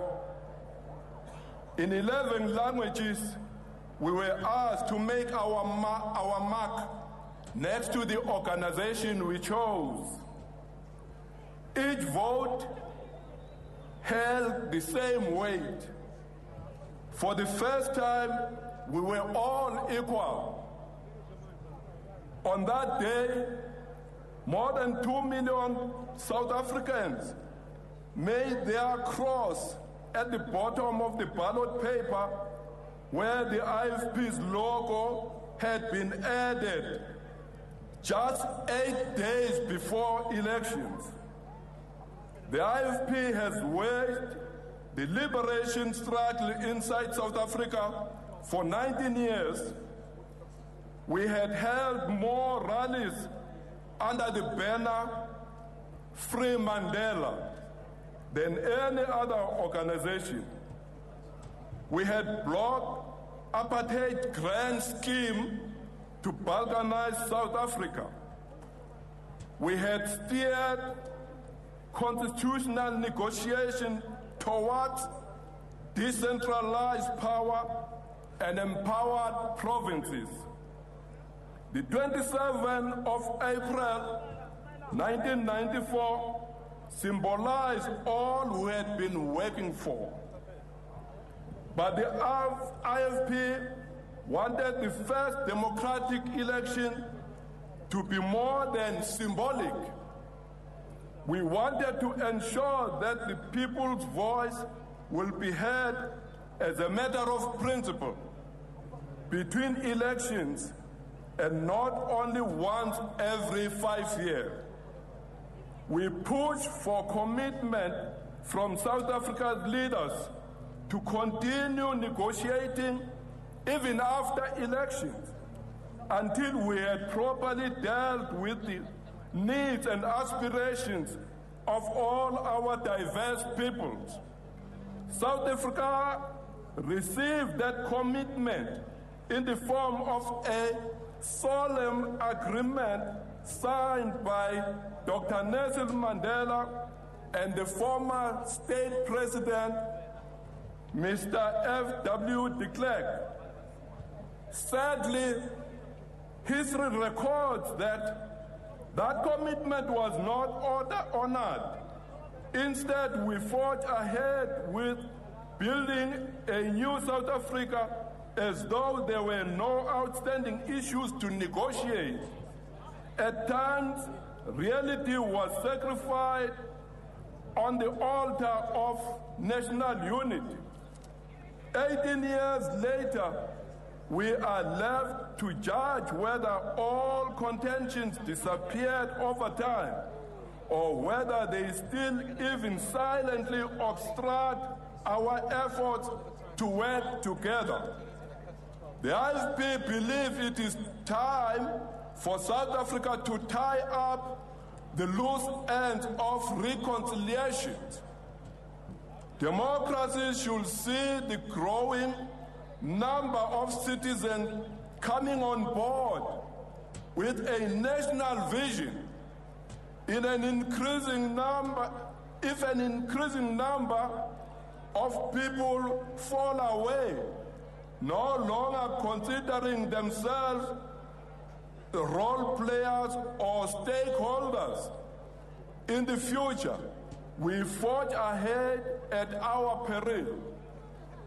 On the Freedom Day, let us pause to consider whether all our people's voices are being heard or heeded as a matter of principle, not just through the ballot box, but through an ongoing national discourse that shapes the decisions we take. I thank you. Honorable Mfundisi, UCDP, will be followed by Professor Khanyago from UDM.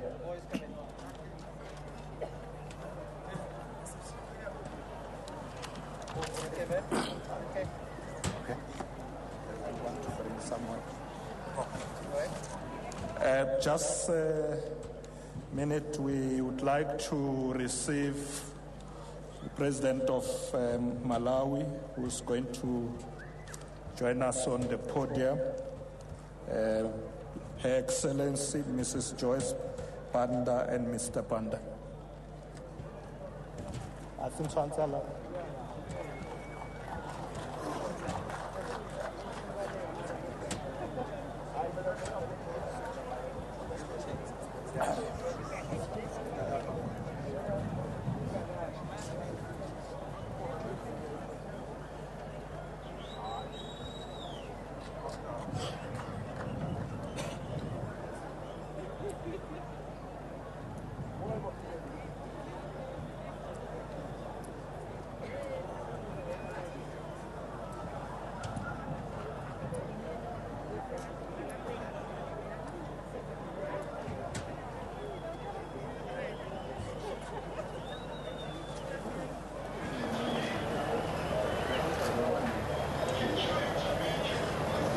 Okay.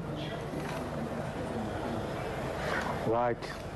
The proceedings are still underway here. The guests are arriving at the podium where the head of state is sitting. We see now here the newly elected president of Malawi, Madam Joyce Banda, arriving there to join the proceedings. We see there that she's being welcomed on stage. We see the deputy president, Kgalema Motlanthe, President Zuma as well, giving her a warm welcome as she visits South Africa for the first time as the newly elected president of Malawi.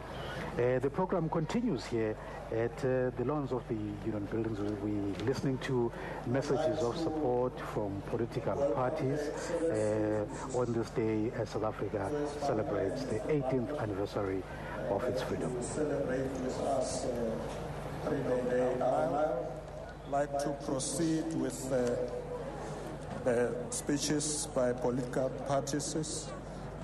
I think I'd called the leader of UCDP, Honorable Mfundisi, to be followed by Professor Kanyako from UDA. Thank you, Program Director, Mr. Paul Mashatile, Minister of Arts and Culture, His Excellency President Zuma, the Deputy President Rem Tante, His Excellency Dr. Banda, Dr. Banda of Malawi, representatives of the Diplomatic Corps, honorable ministers, the acting premier of the hosting province, Gauteng, deputy ministers, MECs, the executive mayor of Tshwane, Councillor Kosienso Ramos Kopa, colleagues, leaders of political parties, le lona ba gaetso ba Afrika Borwa ya ka e namile ke le dumedisa ka pula. Let me allay your fears from the start. Mfundisi, as I may be, I'm not going to preach.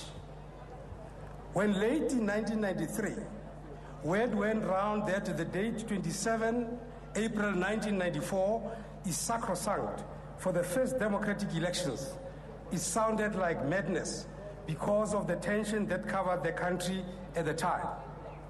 But looking back, 18 years later, one realizes that it was a worthwhile decision. Out of the date, we are settled with a teenage country bearing all characteristics of a teenager. Like a teenager, the country is boosting its self-esteem to increase interactions with other nations. Teenagers are argumentative, aggressive, temperamental, uncertain, and self-conscious. Our country is in that mold. We argue and debate over issues in the interest of the country. We come from diverse backgrounds. Some are rich, others are an embodiment of poverty, some are religious, others are agnostic, some have gone to school, others have no idea of how a school classroom looks like, some are conservative, while others are liberal, some are inclined to the right and others to the center or even to the left. We all speak in different languages to promote the cause of South Africa, the land of sunshine. With all these concomitant differences, South Africans speak in one voice in respect of their love of their country. We are all prepared to strain our last sinews to serve this country and promote its well-being. We do all this being conscious that we are involved with a teenager country whose interests have to be nursed with the greatest care by all who live in it, regardless of their political background. We in the United Christian Democratic Party believe that the path into the future was well chosen. Its strength is calculated to endure, but its cement and the fuel that will propel success along this path has to and must come from us members of different parties. It is simply not enough to vote for your representative or party provincially or nationally and perhaps your councillor. You have to actively take up your destiny with your full realization that each one is ultimately responsible for his own success or otherwise. Our product, born of us, that we can pride ourselves in, is the Constitution of the country, which is rated as second to none in the world. After all, we are not second-class people in the world. Each and everyone who lives in this country has a duty to himself or herself and to the country to be absolutely familiar with the Constitution. Each one of us has to know and apply the checks and balances contained in the Constitution, because not to know your legal rights and remedies is to hamper the progress of the entire country. In conclusion, Program Director, let me, on behalf of the United Christian Democratic Party, state it in unambiguous terms that we reaffirm our determination to act responsibly in everything we do. We affirm irrevocable commitment to the Constitution of the Republic, especially in the fields of human rights, the rule of law, respect for human dignity, and the free enterprise system. Program Director, with these views and statement of intent, I have the privilege, or I have been privileged to share with you. I wish you well in the deliberations today. I thank you. Ke a leboga, diabulele.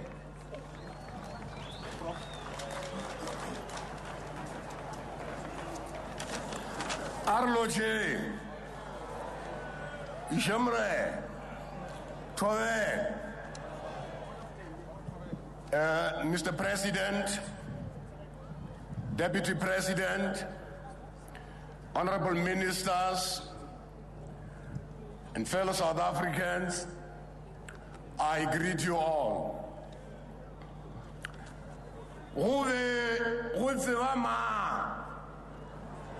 Gore tšatši le lejwa le tla hlaba go be go tseba mang gore di-gate tša animal farm di tla bulwa ra tšwa ka moka ra ya mo re nyaka ona go be go tseba mang gore tšatši le lengwe re tla šoma mmogo go be go tseba mang gore tšatši le lengwe re tla dula ka toropong go be go tseba mang gore tšatši le lengwe re tla reka ka lebenkeleng le teng. This is the day that the Lord has made, and we must rejoice in it. South Africans from all walks of life must use the commemoration days to really show that they are grateful for what people who have been in the struggle have done for the country. This is very, very important. This freedom is very, very important. And I think we need to understand what it means when we speak about freedom. It is not freedom to kill. It is not freedom to steal. It is not freedom to rape. It is freedom to live together harmoniously in this country. That is what this freedom means. Mama bana ba gesong a ke le botša bao ba tswetseng ka morago ga democracy le tshwanetse go nna fatshe le ba kgalajwa le bakgekolo le ba botšiša gore na freedom ke eng ke bona di-dictionary tša freedom ka gore lena tša dintši ga le ditsebe di tseba ke rena ba e bereka kua jale re a leboga ge re na le moletlo wa mokhuta o wa go lebogišana jale re re e re ka re freedom ya rena e ka re tišetša pula ya re tišetša tše di botse ka moka ga rena ra sepela tseleng e tee ra se ke ra kgaogana mongwanna kwa ra tholana ka diolo re le ma-South Africa ka moka ba gesong molaetša wa UDM kwa gore a re berekeng mmogo. We must work together, all of us. It doesn't matter who you are. Let's work together to improve, the lives of all our people, not only a small group. All of us must have bread on the table, and you must have a bottle of cold drink after you have eaten. Guys, thank you. May I now call the leader of COPE, Ntate Musiwa Lukuta, who will be followed by the representative of the Democratic Alliance, Honorable Wilfred James.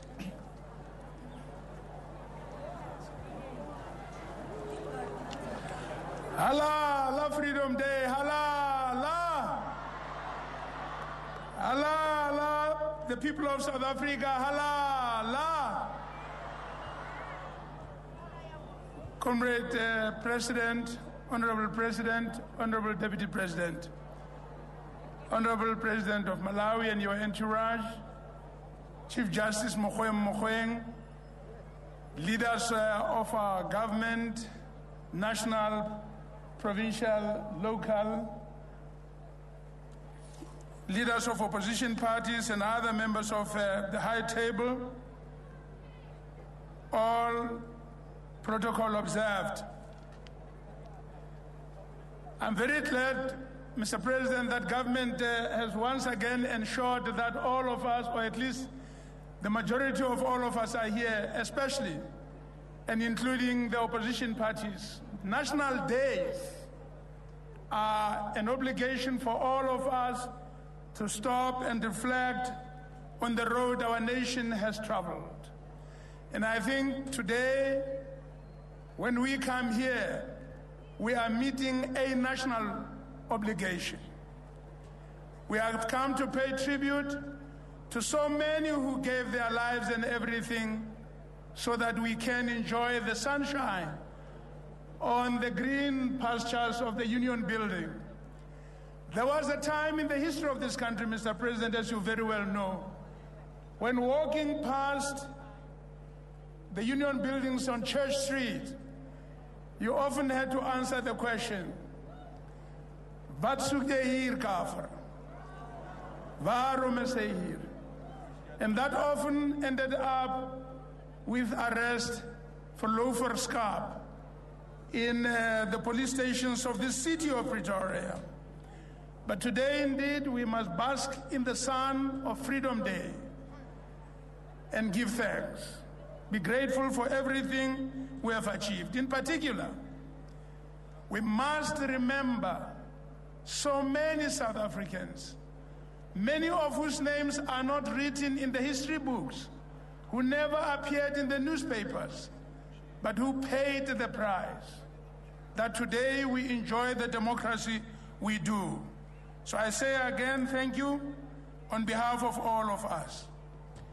If there's one thing that we must, I think, today take out of that history, is the spirit of giving. One of the leaders of our movement once said that when you are as a youth, ask yourself, what is it that I can do for my people? Not what they can give to me. What is it that I can give to my people? Give to our nation. What contribution can I make that life in South Africa is better than when I came into this world? I think this is one critical spirit that old and young must remember, that is the spirit that inspired Solomon Mahlangu to walk peacefully to the gallows, knowing that he was giving his life, the last he had, for the people of South Africa. Think about the many young people who followed each other into jails and Robben Island, gave the best years of their lives so that all of us can benefit and live a peaceful life. That spirit is missing somewhat today. We are seeing more and more people, more and more young people engaged in activities to steal as much money for themselves as is possible, who are not thinking, what can I do to contribute to the increment of the wealth of South Africa so that more and more of us South Africans can live a better life. The people who steal are not prepared to give. They set out to take from those who have some little thing, some wage. Banna ba ba tshwarang dipoho, banna ba ba pshatlang dibanka ba utswa tjhelete ya batho ba sebetsang ka thata, ba e save ba e beha mo le hore ba tsebe ho hodisa bana, ba fepe bana, ha o na le diphupu ba tsebe ho pata bafu, ba utswa tjhelete eno hobane bona ha ba batle ho sebetsa, ha ba batle ho fufulelwa, ba batla ho nkela ba bang. Le ka hara mmuso, ba ka hara mmuso, ba beuweng ditulong tse tsa botshepehi, ha ba shebile tjhelete tsa setjhaba, ha wa tshwanela ho be teng ka hara bona, ba shebileng hore nna ke batla etle mokotlaneng wa ka, ba tshwanetse ba qale ka hore re tla e sebedisa jwang hore bongata bo senang letho bo ke bo je monate wa madi a Solomon Mahlangu,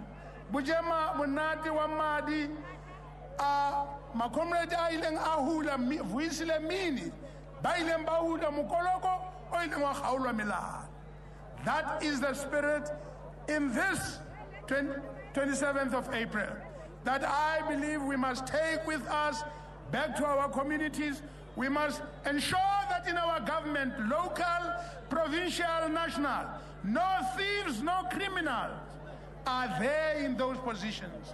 When we do that, I think we will be returning back to the spirit that inspired Nelson Mandela to give 27 years of his life for getting nothing for himself, but giving to the people of our country. So today is a great day. Let us all enjoy, let us bask in the joy of knowing that amongst our people arose giants, men and women who saw what the future could look like and lived for it and gave everything for it. With those words, I want to say again, on behalf of the Congress of the People, Halala, Freedom Day, Halala. Halala, the people of South Africa, Halala. Halala, the spirit of giving everything to the people of South Africa, first and foremost. Halala. Thank you very much.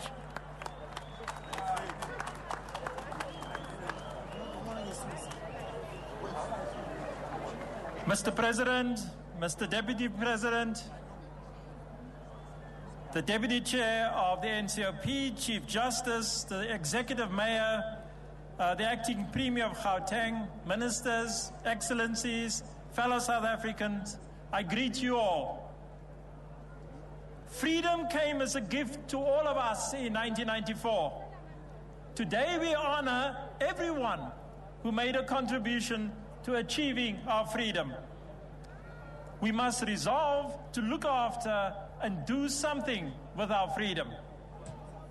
Government has made many strides, but we know that we can do better. We must do better when it comes to looking after the welfare of our children, the little boys and girls who are so vulnerable. We must do a better job at giving our children an education they can use to reach the heights their talents allow for a fruitful and joyful life. We must do better at ensuring that our children do not die young of diseases that we can prevent and never go to bed hungry at night. We must do better at creating homes for our children that are the centers of love and of caring in families large and small. We must do better at reaching out to one another to share the joy and the pain of our journey of progress undertaken since 1994. With belief in the worthiness as human beings we can become, as one of President Nelson Mandela's favorite poets, William Henley, in Invictus once put it, become masters of our fate and captains of our soul.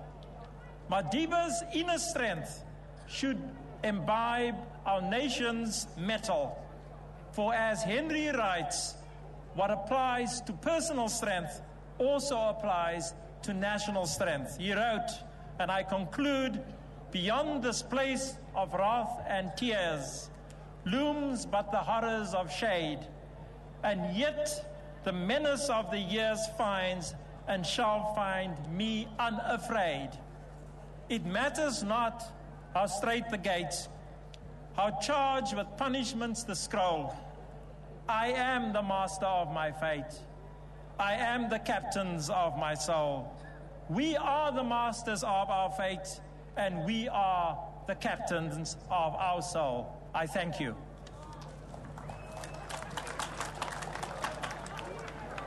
Thank you very much, Honorable Wilmot James.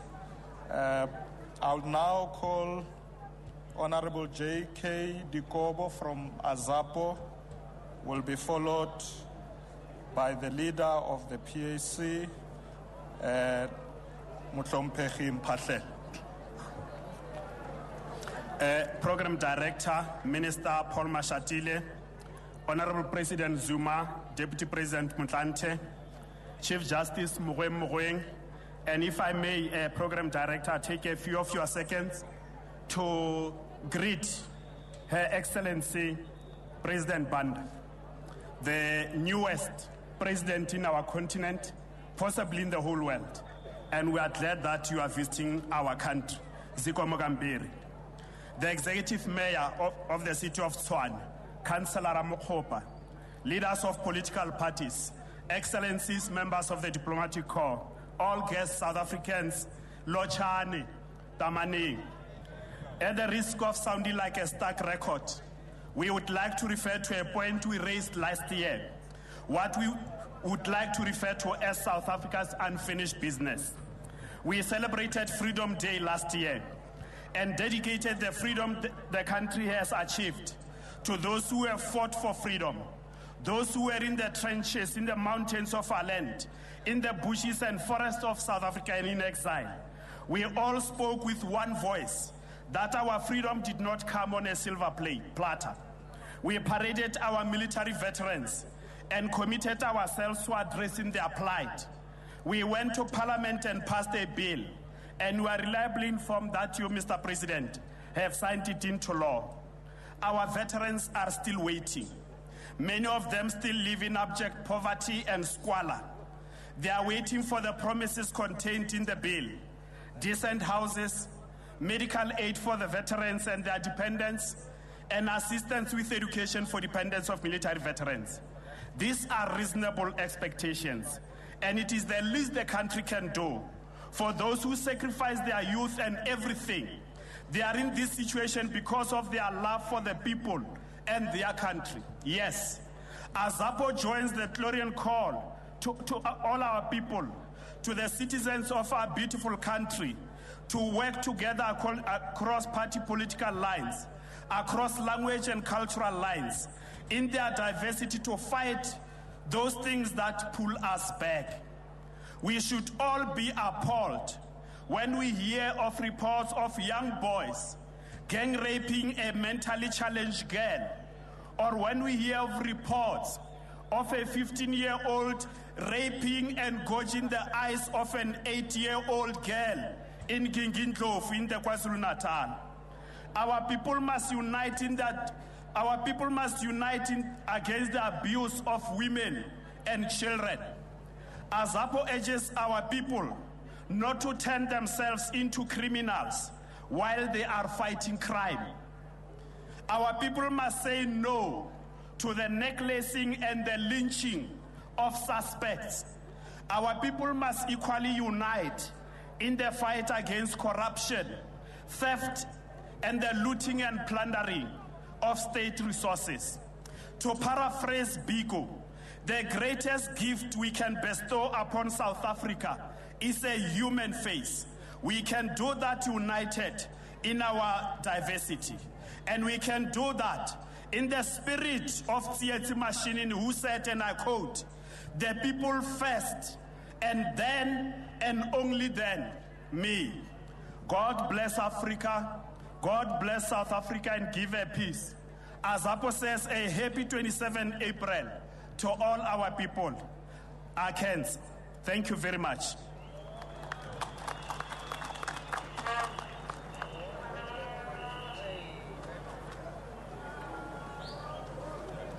Mongameli ohloniphekile Ncamalala. Sekela Mongameli ohloniphekile. Mongameli ohloniphekile waseMalawi uMama uBanda. Umphathi wamajaji ohloniphekile. Ngqongqoshe ohloniphekile wozobuciko kanye namasiko. Mphathi wohlelo. Umeya wedolobha iTshwane. Abaholi bamaqembu ahlukahlukene ezepolitiki. Uphiko lwamasosha asemkantshu ubovu. Nazo zonke izithemeli zalomgubho. Namhlanje usuku lokugubha inkululeko. Ngaleyo ndlela kumele kube usuku lokujabula nokubhiyoza. Kepha singabhiyoza kanjani msholuzi? Abantu akiyibo abalwela lenkululeko basaqunywe emajele. Abanjengozwe lithini Mhlongo nabanye. Iqembu lePAC lithi alithathe lelithuba ukuhlaba umkhosi wokuthi akudedelwe zonke iziboshwa zepolitiki. Tukulugo ya makgonte a kgwedi ya kgokgo e swanetše go buiša naga go beng ba yona. Re tla re ke dipitsi ra bona ka mebala. Re tla re ke tukulugo ra bona ka go bua ga naga le gauta le koporo le marela-rela a yona. Re re yalla koto ya khutla naga mobu le matekwane a yona.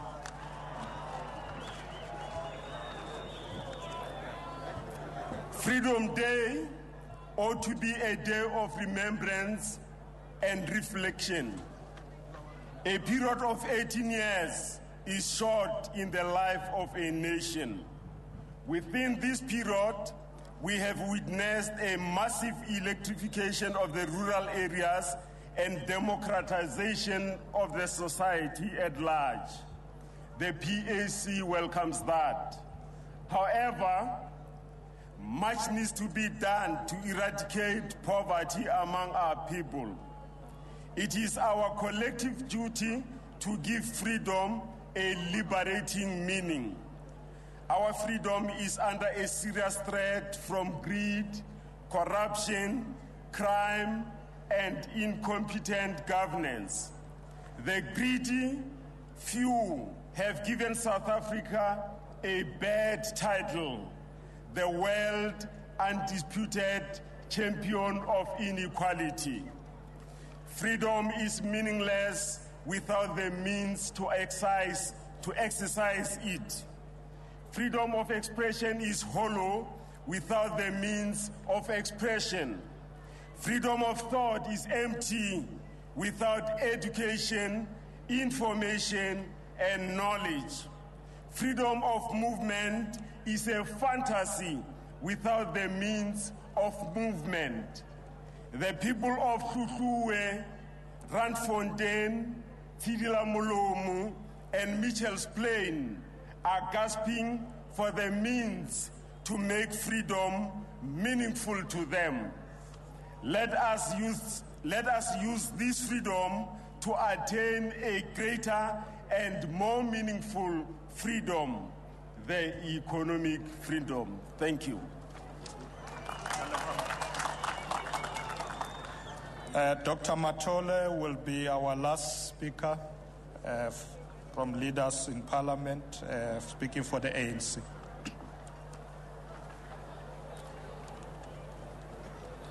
Program Director, Honorable President Jacob Zuma, Honorable Deputy President Kgalema Motlanthe, Chief Justice Mogoeng, the President of Malawi, the democratic breakthrough of 1994 that we are celebrating today is the product of 100 years of selfless struggle of the people of South Africa, Africa, and the world, led by the African National Congress.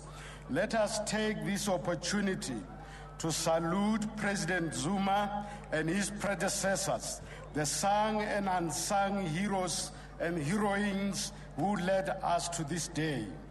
The leadership of our glorious movement, the African National Congress, correctly described the centenary of the ANC as the achievement of the people of South Africa, Africa, and the world.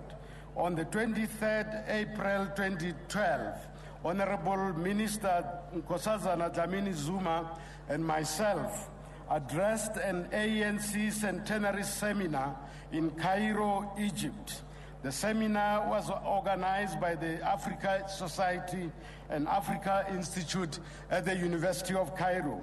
Ambassadors, intellectuals, political parties, and leaders of civil society in attendance claimed the ANC as their organization whose legacy should be preserved and developed for the benefit of the youth and children of Africa as a whole. In our separate meetings with leaders of political and religious institutions, it was made abundantly clear that the ANC and the South African Parliament have a critical role to play in the current efforts to build a new Egyptian nation. Such a role would be consistent with our policy and commitment to build a better Africa and a better world. As we celebrate our freedom today, let us remember that our freedom will not be complete before the people of Palestine and Sahrawi Republic are free to decide their own destiny and to enjoy their fundamental freedoms. The ANC wishes to use this day to rededicate itself to serve the people of South Africa as a whole, both black and white. Our glorious movement rededicates itself to deepen and entrench our hard-won freedom, democracy, the culture of human and people's rights. The ANC led a people's struggle for the achievement of these rights and their incorporation into the Freedom Charter and the 1996 South African Constitution. Our constitutional order and culture of human and people's rights was born out of a protracted struggle in which thousands innocent people in South Africa and Southern Africa lost their lives. The ANC is a principal architect of our Constitution and its Bill of Rights. There is no other political organization that has the political will and capacity to defend this Constitution better than the African National Congress. Honorable Chief Justice Mogoeng, the ANC can assure you here and now that we respect and will defend the independence of the judiciary. Honorable President, the ANC wishes to take this opportunity to commend your vision and national plan to address the triple challenge of inequality, poverty, and unemployment. The ANC believes that working together with the people as you do, we shall one day overcome the legacy and backlogs left behind by apartheid colonialism.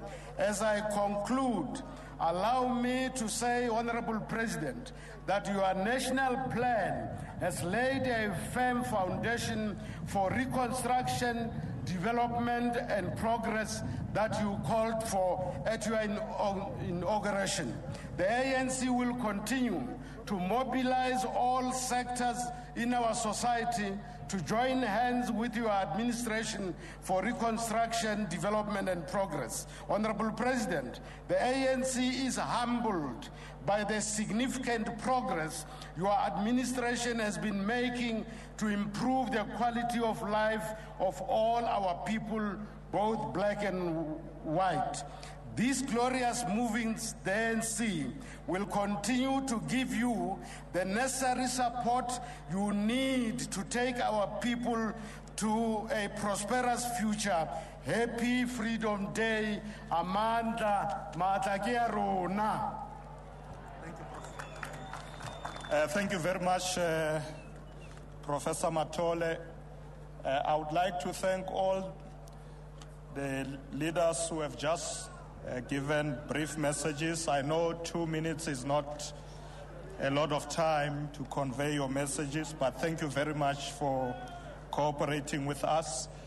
I'm going to give 5 minutes to the cultural ensemble performance with Freedom Children Band. Just 5 minutes so that we are able to give the opportunity to the President to convey a message to our nation. So 5 minutes, please.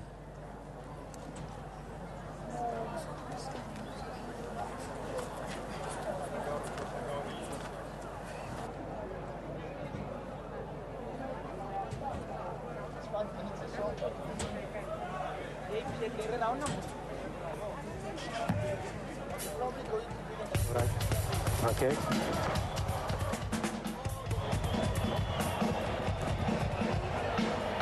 Quickly. Well, we've just had messages of support from different political parties that are represented in our parliament here in Cape Town. I just want to talk to you, Dr. Fikeni, about what came through from the messages of support from the political parties. The recurring message for me is that there's a lot that needs to be done in terms of ensuring that people do not only enjoy the political side of our freedom, but also the economic side of our freedom. I do think that first and foremost, we have not matured as a democracy where parties on a day like this speak about national values and who we are in a common language. Parties tended to emphasize their party positions on certain matters. But generally the message is acknowledging the achievement made so far, both political freedom and the extension of services to the people. But all of them are saying a lot needs to be done. ANC on its part had to emphasize that its effort is not a threat to the Constitution. Okay, let's go to the cultural performance now on the lawn here in Union Building.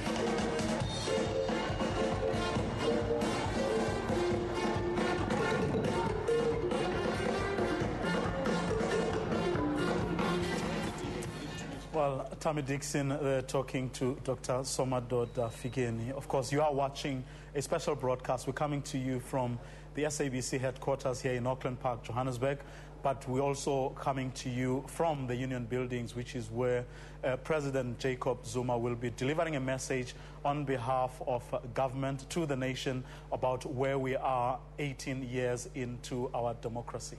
So keep watching. We do need your viewership. We do need you to talk about,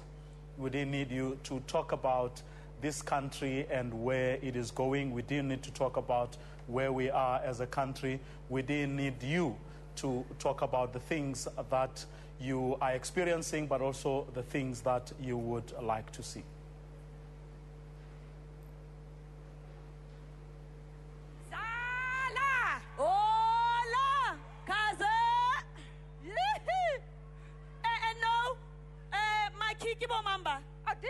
They are the Tapsulas. Oh! Yeah. It's for the Tapsuling of themselves. Exactly. They are going to the Union Buildings. How? Ziawa epitome. Ziawa, man. Ziawa,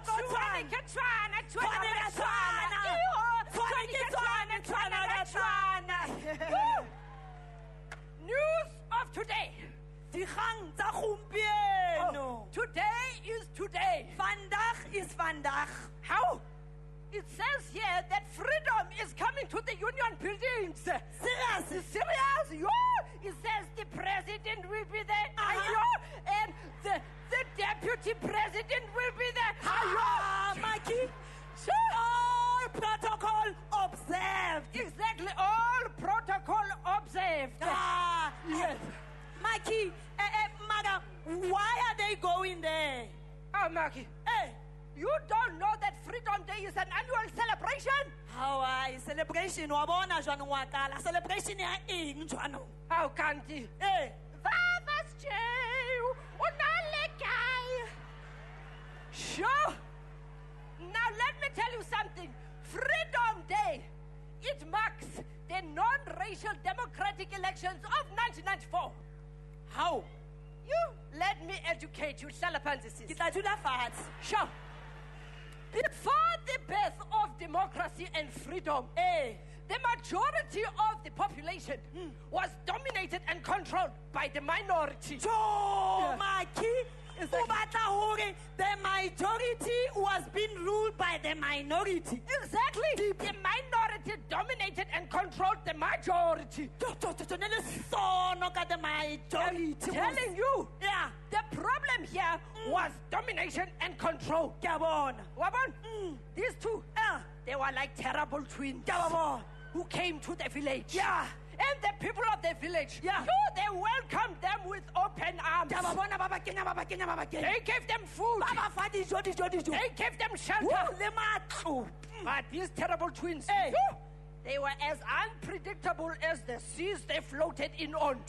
And they saw an opportunity to exploit the indigenous people of the land. This went on for many years. The people fought for their liberation. And the more they fought, the more domination and control suppressed them. Until finally, a few brave men, they gathered together under the cover of darkness. And with clenched fists, they decided to defy the rules of domination and control. I'm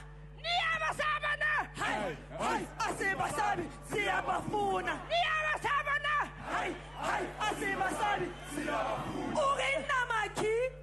you, they retaliated. They said enough is enough. South Africa belongs to all of those who live in it. Yo! Come, guerrilla!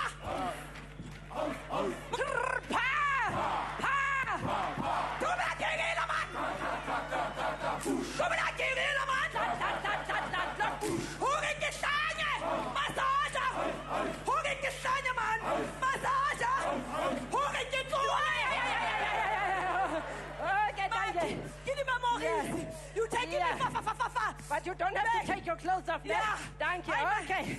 Memories. Sure. But I'm happy for those memories because it gives me happy feeling my heart, my tummy, my toes. Because now you are understanding the importance of Freedom Day. I'm telling you, without freedom, sure, I would not be able to live here in the township next to you as your neighbor. Mikey, I think the minister needs to come back. Yeah, all right, okay. Minister, you can take over again, Minister. Thank you. Mikey.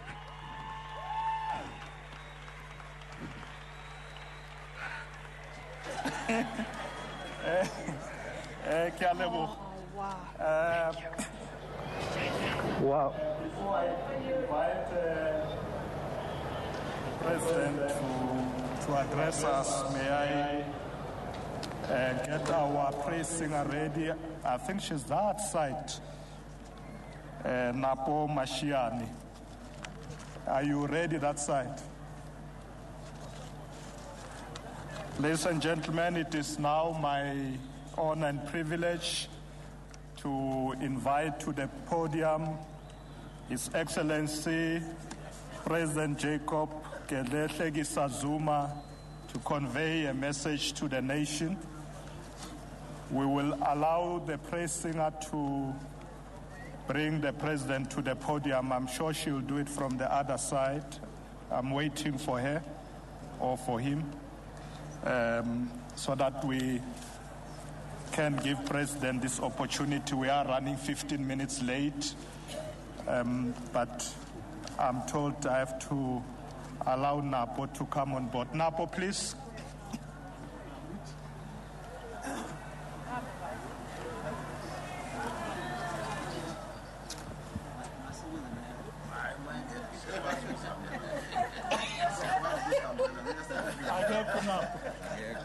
Okay. She's not there. Okay. Napo is not there. It doesn't seem to be there. Yeah. Okay. Don't see her. Well, thank you. They will find us on the way.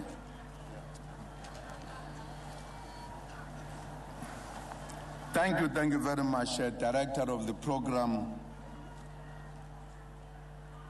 Minister Paul Mashatile of Arts,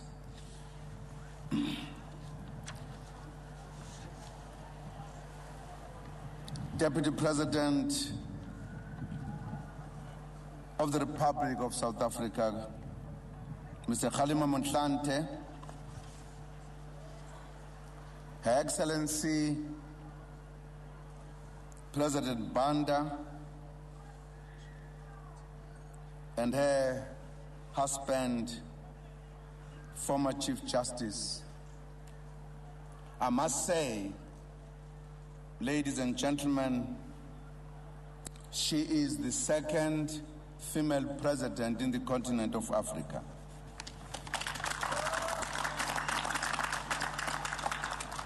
Africa is changing indeed.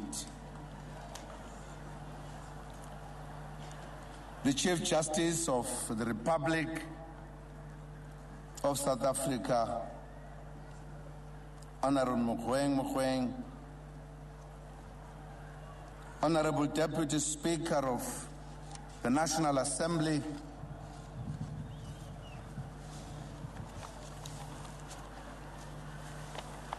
Honorable Deputy Chairperson of the NCOP, Ms. Thandi Mamela, the Minister of Arts and Culture, Mr. Paul Mashatile, and all ministers and deputy ministers present here and MECs present, Acting Premier of Gauteng, Mr. Mandla Komfe, and all premiers present, representative of the Chapter 9 institutions of our country, members of the National Parliament and members of the legislatures, councillors from all municipalities, representative of the political parties represented in our parliament, Executive Mayor of Tshwane, Mr. Ramakgopa, and all mayors present here, government representatives from all levels, religious leaders and traditional leaders, the diplomatic corps, the friends of our country, compatriots, fellow South Africans.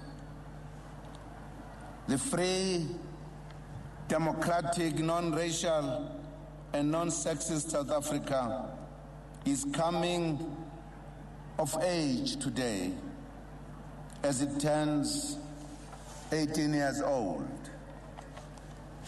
This year's Freedom Day theme is working together to build unity and prosperity.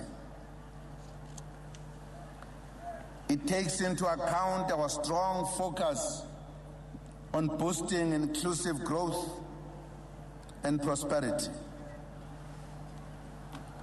It also underscores the focus on heritage and the celebration of unity through celebrating the heroes of our struggle for freedom to whom we owe so much.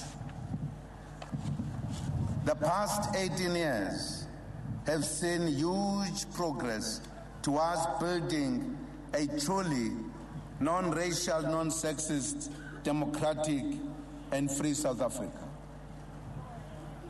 Together, we have built from the ashes of apartheid a country that is dedicated to patriotism, nation building, and reconciliation. We have built stable democratic institutions based on our country's progressive constitution.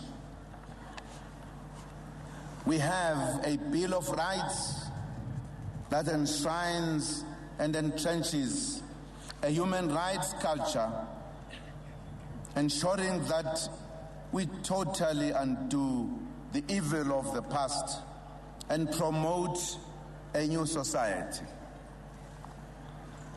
The creation of a stable democratic system has opened conditions for us to tackle our socio-economic development challenges.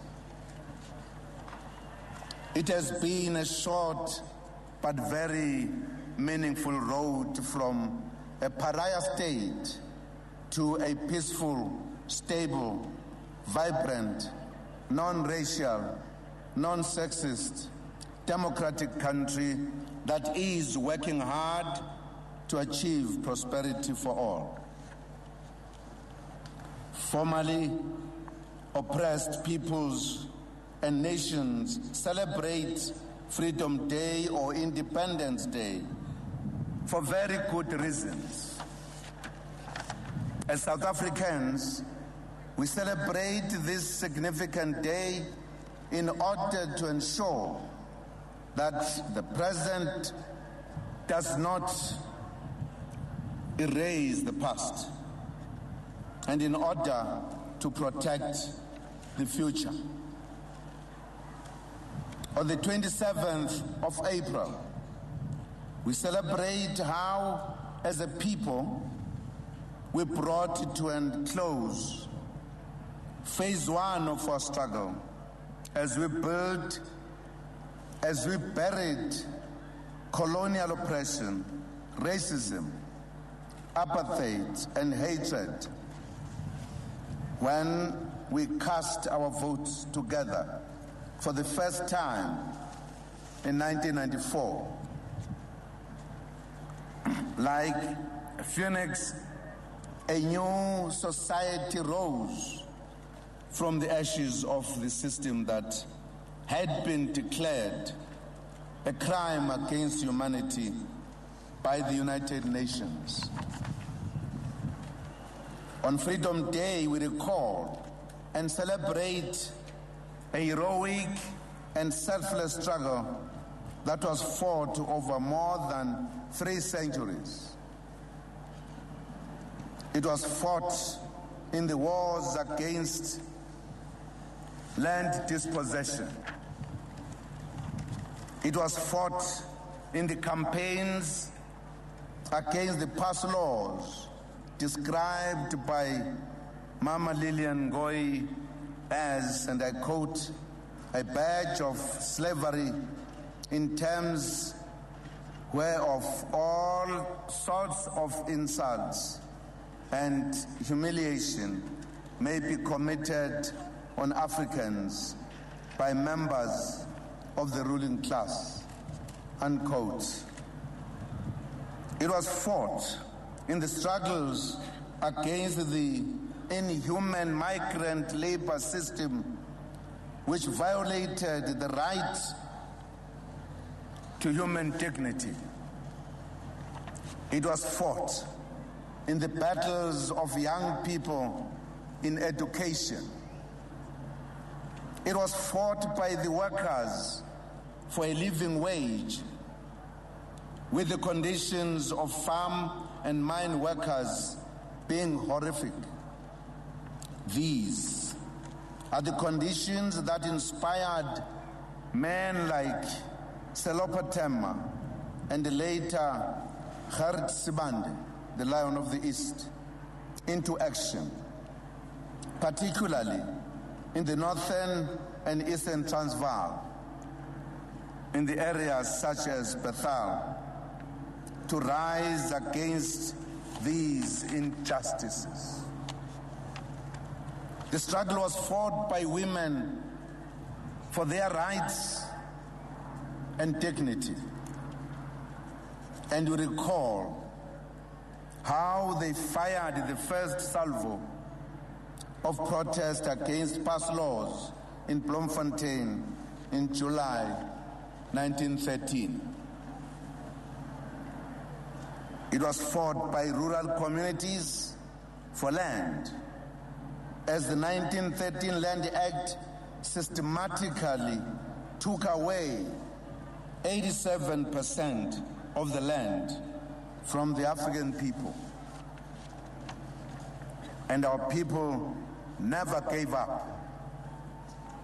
As Lilian Ngoyi said at the Third Federation of South African Women Conference in 1961, and we quote, "Freedom does not come walking towards you, it must be won," unquote. It has indeed been a long walk from the days of Master and Servants Act, where long hours of work, child labor, and unpaid labor were the order of the day. And we have indeed come a long way since General Smuts' utterance in 1906 that, and I quote, "When I consider the political future of the natives in South Africa, I must say that I look into shadows and darkness, and I feel inclined to shift the intolerable burden of solving that sphinx of a problem to the ampler shoulders and stronger brains of the future," unquote. Today, we celebrate that ampler and stronger brains of the future, such as the gallant leaders of the struggle for liberation proved Smuts wrong. On Freedom Day, we celebrate our victory over racial bigotry. We celebrate that this country produced visionaries, black and white, who are determined that South Africa shall be a free, non-racial, and non-sexist democracy that enshrines human rights. We recall today that our freedom was gained through blood, sweat, and tears. It is through the blood of the people of Sharpeville, Soweto, Langa, KwaMashu, KwaZakhele, Mtansane, and many other areas that we gained our freedom and equality. In essence, today, we are celebrating the colossal victory over colonial oppression and apartheid, marking the end of the first phase of our struggle. We are celebrating the unique nature of the South African struggle for liberation, which, although was against racism, was never a racist struggle. That is why there were so many white Democrats and freedom lovers who sacrificed so much so that South Africa could be free. They include heroes like Bram Fischer Father Trevor Huddleston, and Ruth First. It is that unique nature of the struggle that produced the profound words in the Freedom Charter adopted in 1955 in Kliptown, when delegates proclaimed that, and I quote, "South Africa belongs to all who live in it, black and white, and that no government can justly claim authority unless it is based on the will of all the people," unquote. In turn, the Freedom Charter inspired the democratic constitution that we have today, which in its preamble also declares that, and I quote, "South Africa belongs to all who live in it, united in our diversity," unquote. It is those ideals which were finalized and formalized in the adoption of a constitution that entrenches democracy through the Bill of Rights, which enshrines rights of all people of our country and affirms democratic values of human dignity, equality, and freedom. We also celebrate our unique and model constitution, which is an envy of many nations all over the world.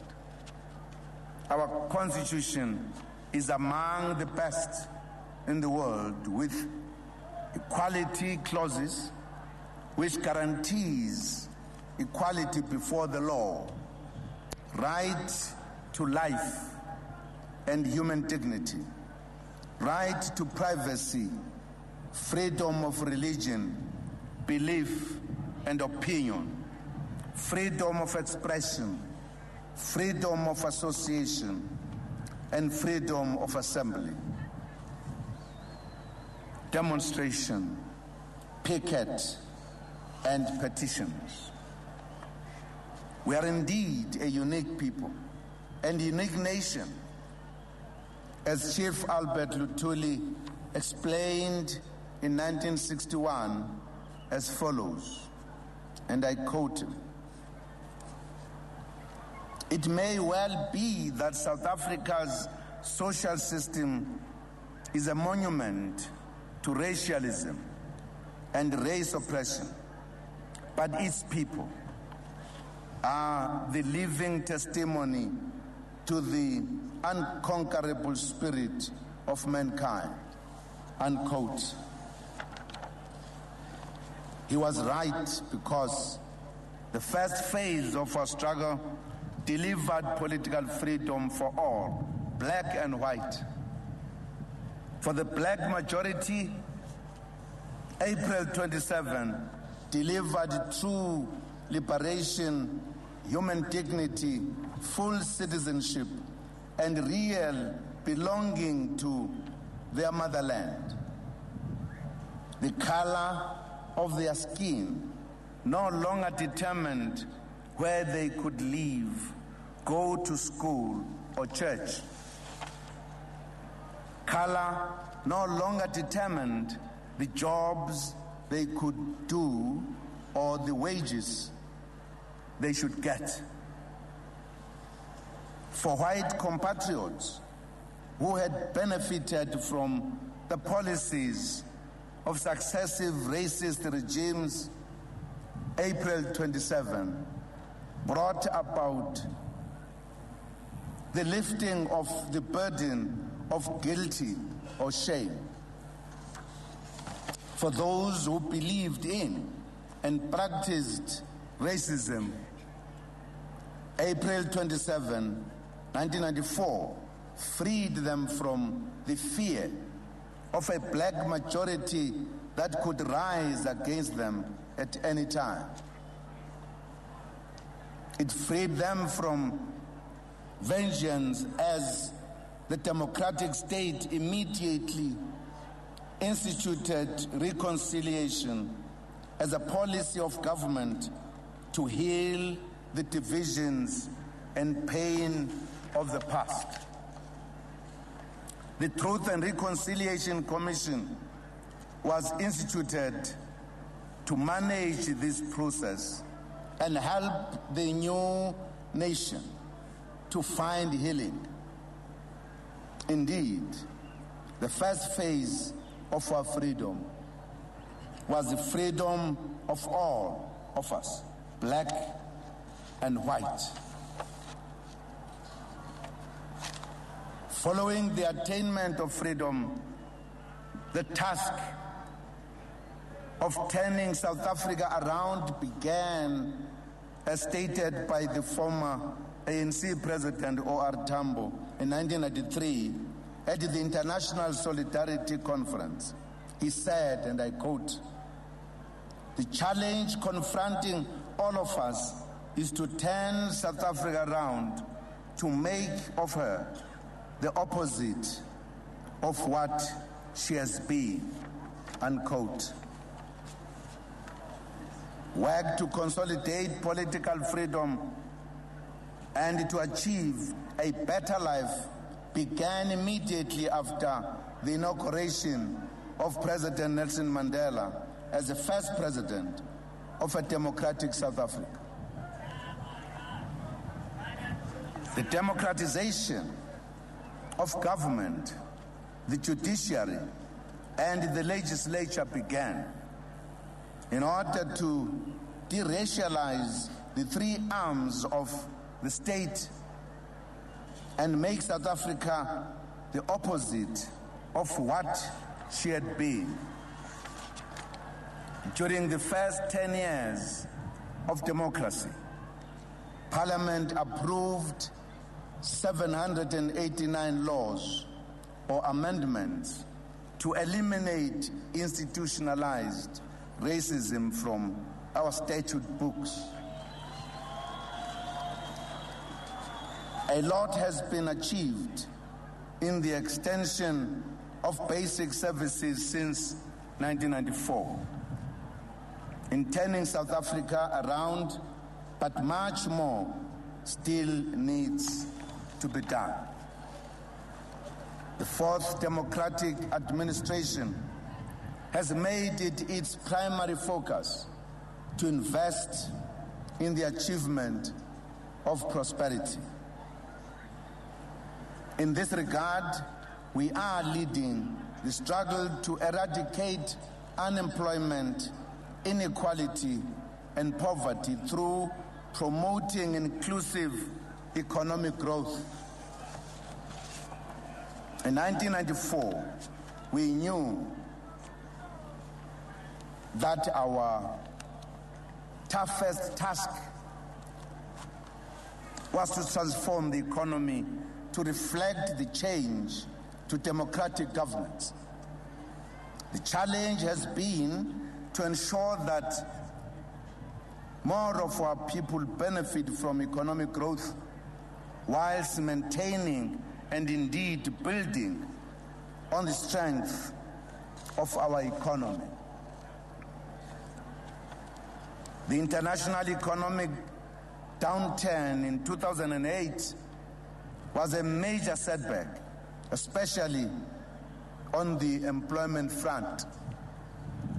We are still recovering from that downturn. Despite these setbacks, employment has risen by over a third since the mid-1990s. Ladies and gentlemen, the past 18 months have seen a substantial recovery. In 2011 alone, employment grew by 1,000 jobs a day. Investment climbed by 4%, and the GDP grew by just over 3%. The challenge now is to accelerate our gains to ensure, above all, that growth supports increased inclusion, employment, and equity. Finally, we are committed to a massive expansion in public employment programs as a measure to support unemployed people in the short run, especially the youth. In particular, we are working to expand the community work program over the coming 2 years. This program is critical because it provides the basis for collective action and mobilization by communities which determine where the employed people should work. We are working with all South Africans to build unity and prosperity as outlined in the State of the Nation address in 2012. And also in 2011, when we declared that year as one of job creation and inclusive growth.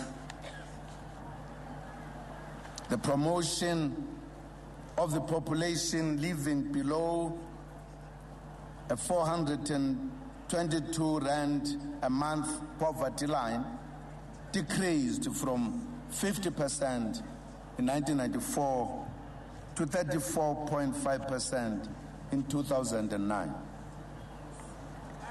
In education, we have improved our school enrollments drastically since 2003 and have put 8.8 million learners on the nutrition program.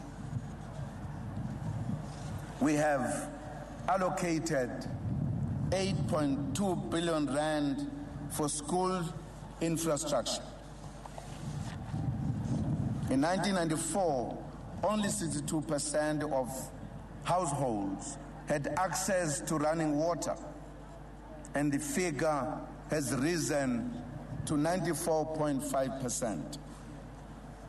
With regard to water infrastructure, 43 regional bulk projects will be completed by 2014, benefiting 3.2 million people. In 1994, only 50% of households had access to decent sanitation, which has now risen to 82%. By 2011, 75.8% of households had access to electricity, a huge improvement from 51% in 1994. Our government has delivered over 3 million subsidized housing units since 1994 and provides 1 billion rand guarantee fund to help lower income earners. Most importantly, primary health care in South Africa is now accessible to all South Africans, regardless of race, background, and nationality. Through the National Health Insurance, all South Africans will have access to quality health care, irrespective of their economic and social standing. On the land issue, we have transferred 6.7 million hectares of land since 1994 through restitution and redistribution. We must still do more in this regard in order to meet the 2014 target of 30%.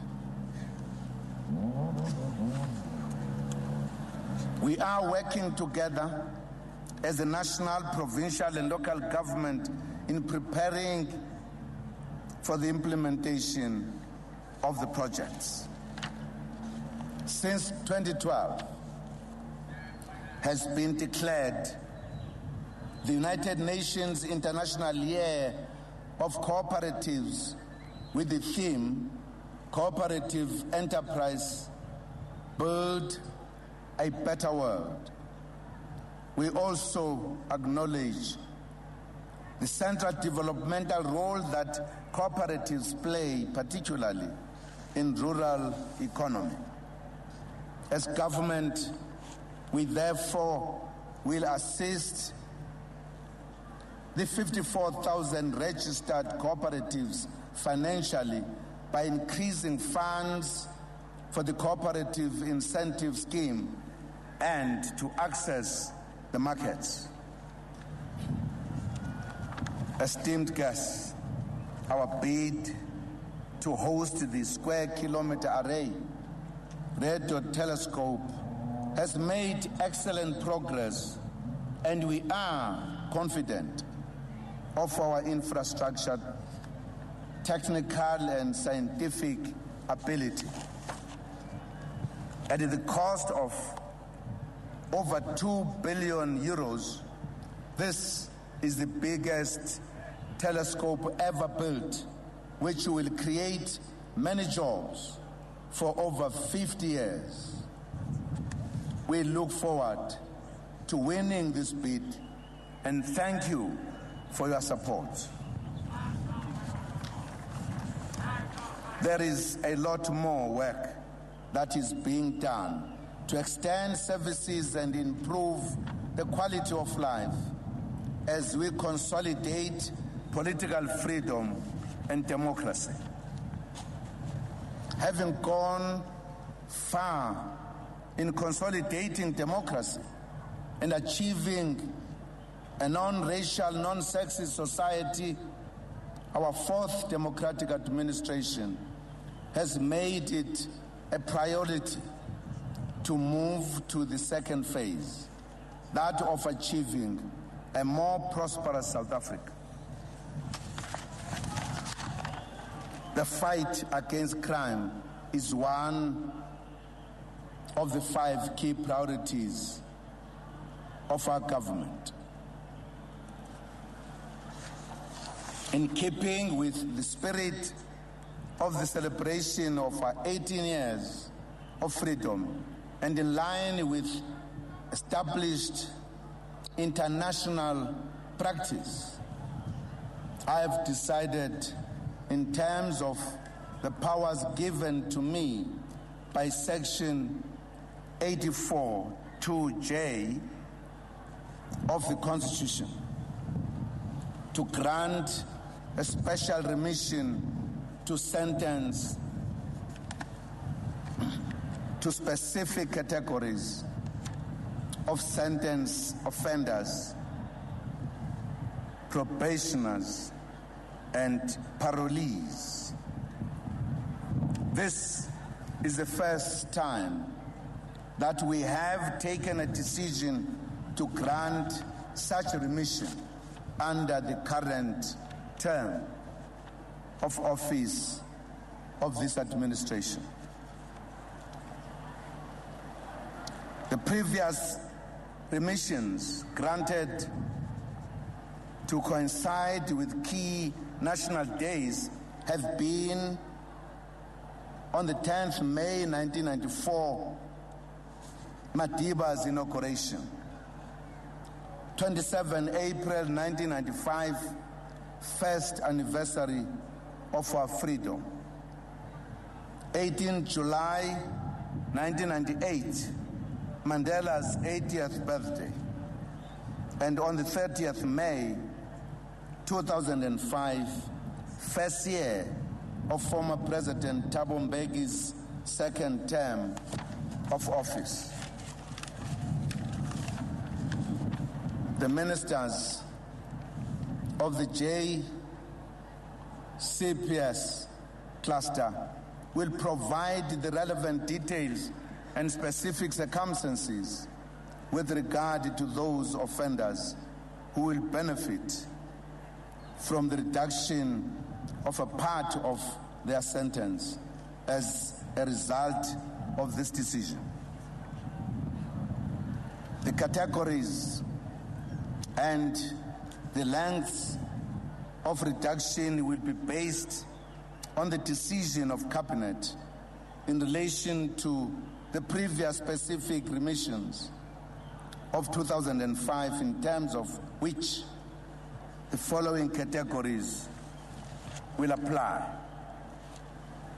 6 months blanket special remission of sentence to all sentenced offenders, probationers and parolees, and an additional 12 months special remission to sentence for all sentenced inmates, probationers and parolees, excluding sentenced offenders, probationers and parolees who have been sentenced for aggressive, sexual, firearm, and drug-related offenses.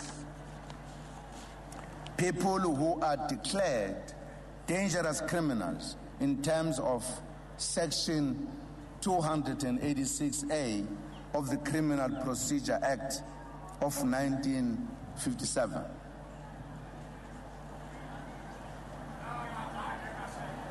Compatriots, this evening, we will, with great delight, acknowledge those who, in various ways, contributed to the achievements that our country has enjoyed. Special preference will be made to some of the ANC presidents who led the struggle for liberation over many years. As a country, we will honor the following former presidents of the ANC with National Orders Awards: Chief Albert Luthuli, Oliver Reginald Tambo, James Sebe Moroka, A.P. Xuma, Pixley Isaac Seme, Zach Mahapan, Josiah Kumede, and Sifaku Makhato, for their outstanding role in ensuring that our country became a free and democratic society. They represented particular epochs in our struggle's history and contributed immensely to the society we live in today. We will also honor citizens in various categories, from the arts, journalism, science and technology, crime fighting, as well as distinguished foreign nationals who played a critical role in the advancement of the struggle. In celebrating these achievements and in recalling where we come from, we urge all to continue working for unity and to build a strong South African nation that is mindful of the past it has emerged from only 18 years ago. We dare not forget. We must put the country first in everything we do and work hard to make a success of the second phase of our struggle, that of working towards a prosperous South Africa. As we continue to work, we must remember the theme for freedom Day this year, working together to build unity and prosperity.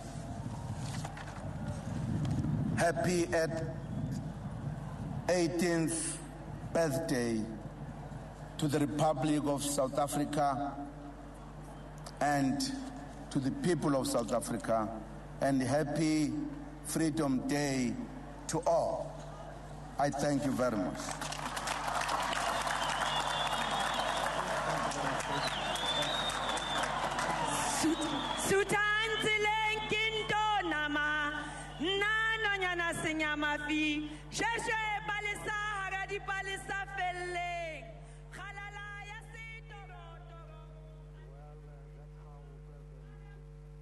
Hold on to your freedom this Freedom Day. South Africa, inspiring new ways. Over the years, medicine has changed beyond recognition. Saving and transforming millions of lives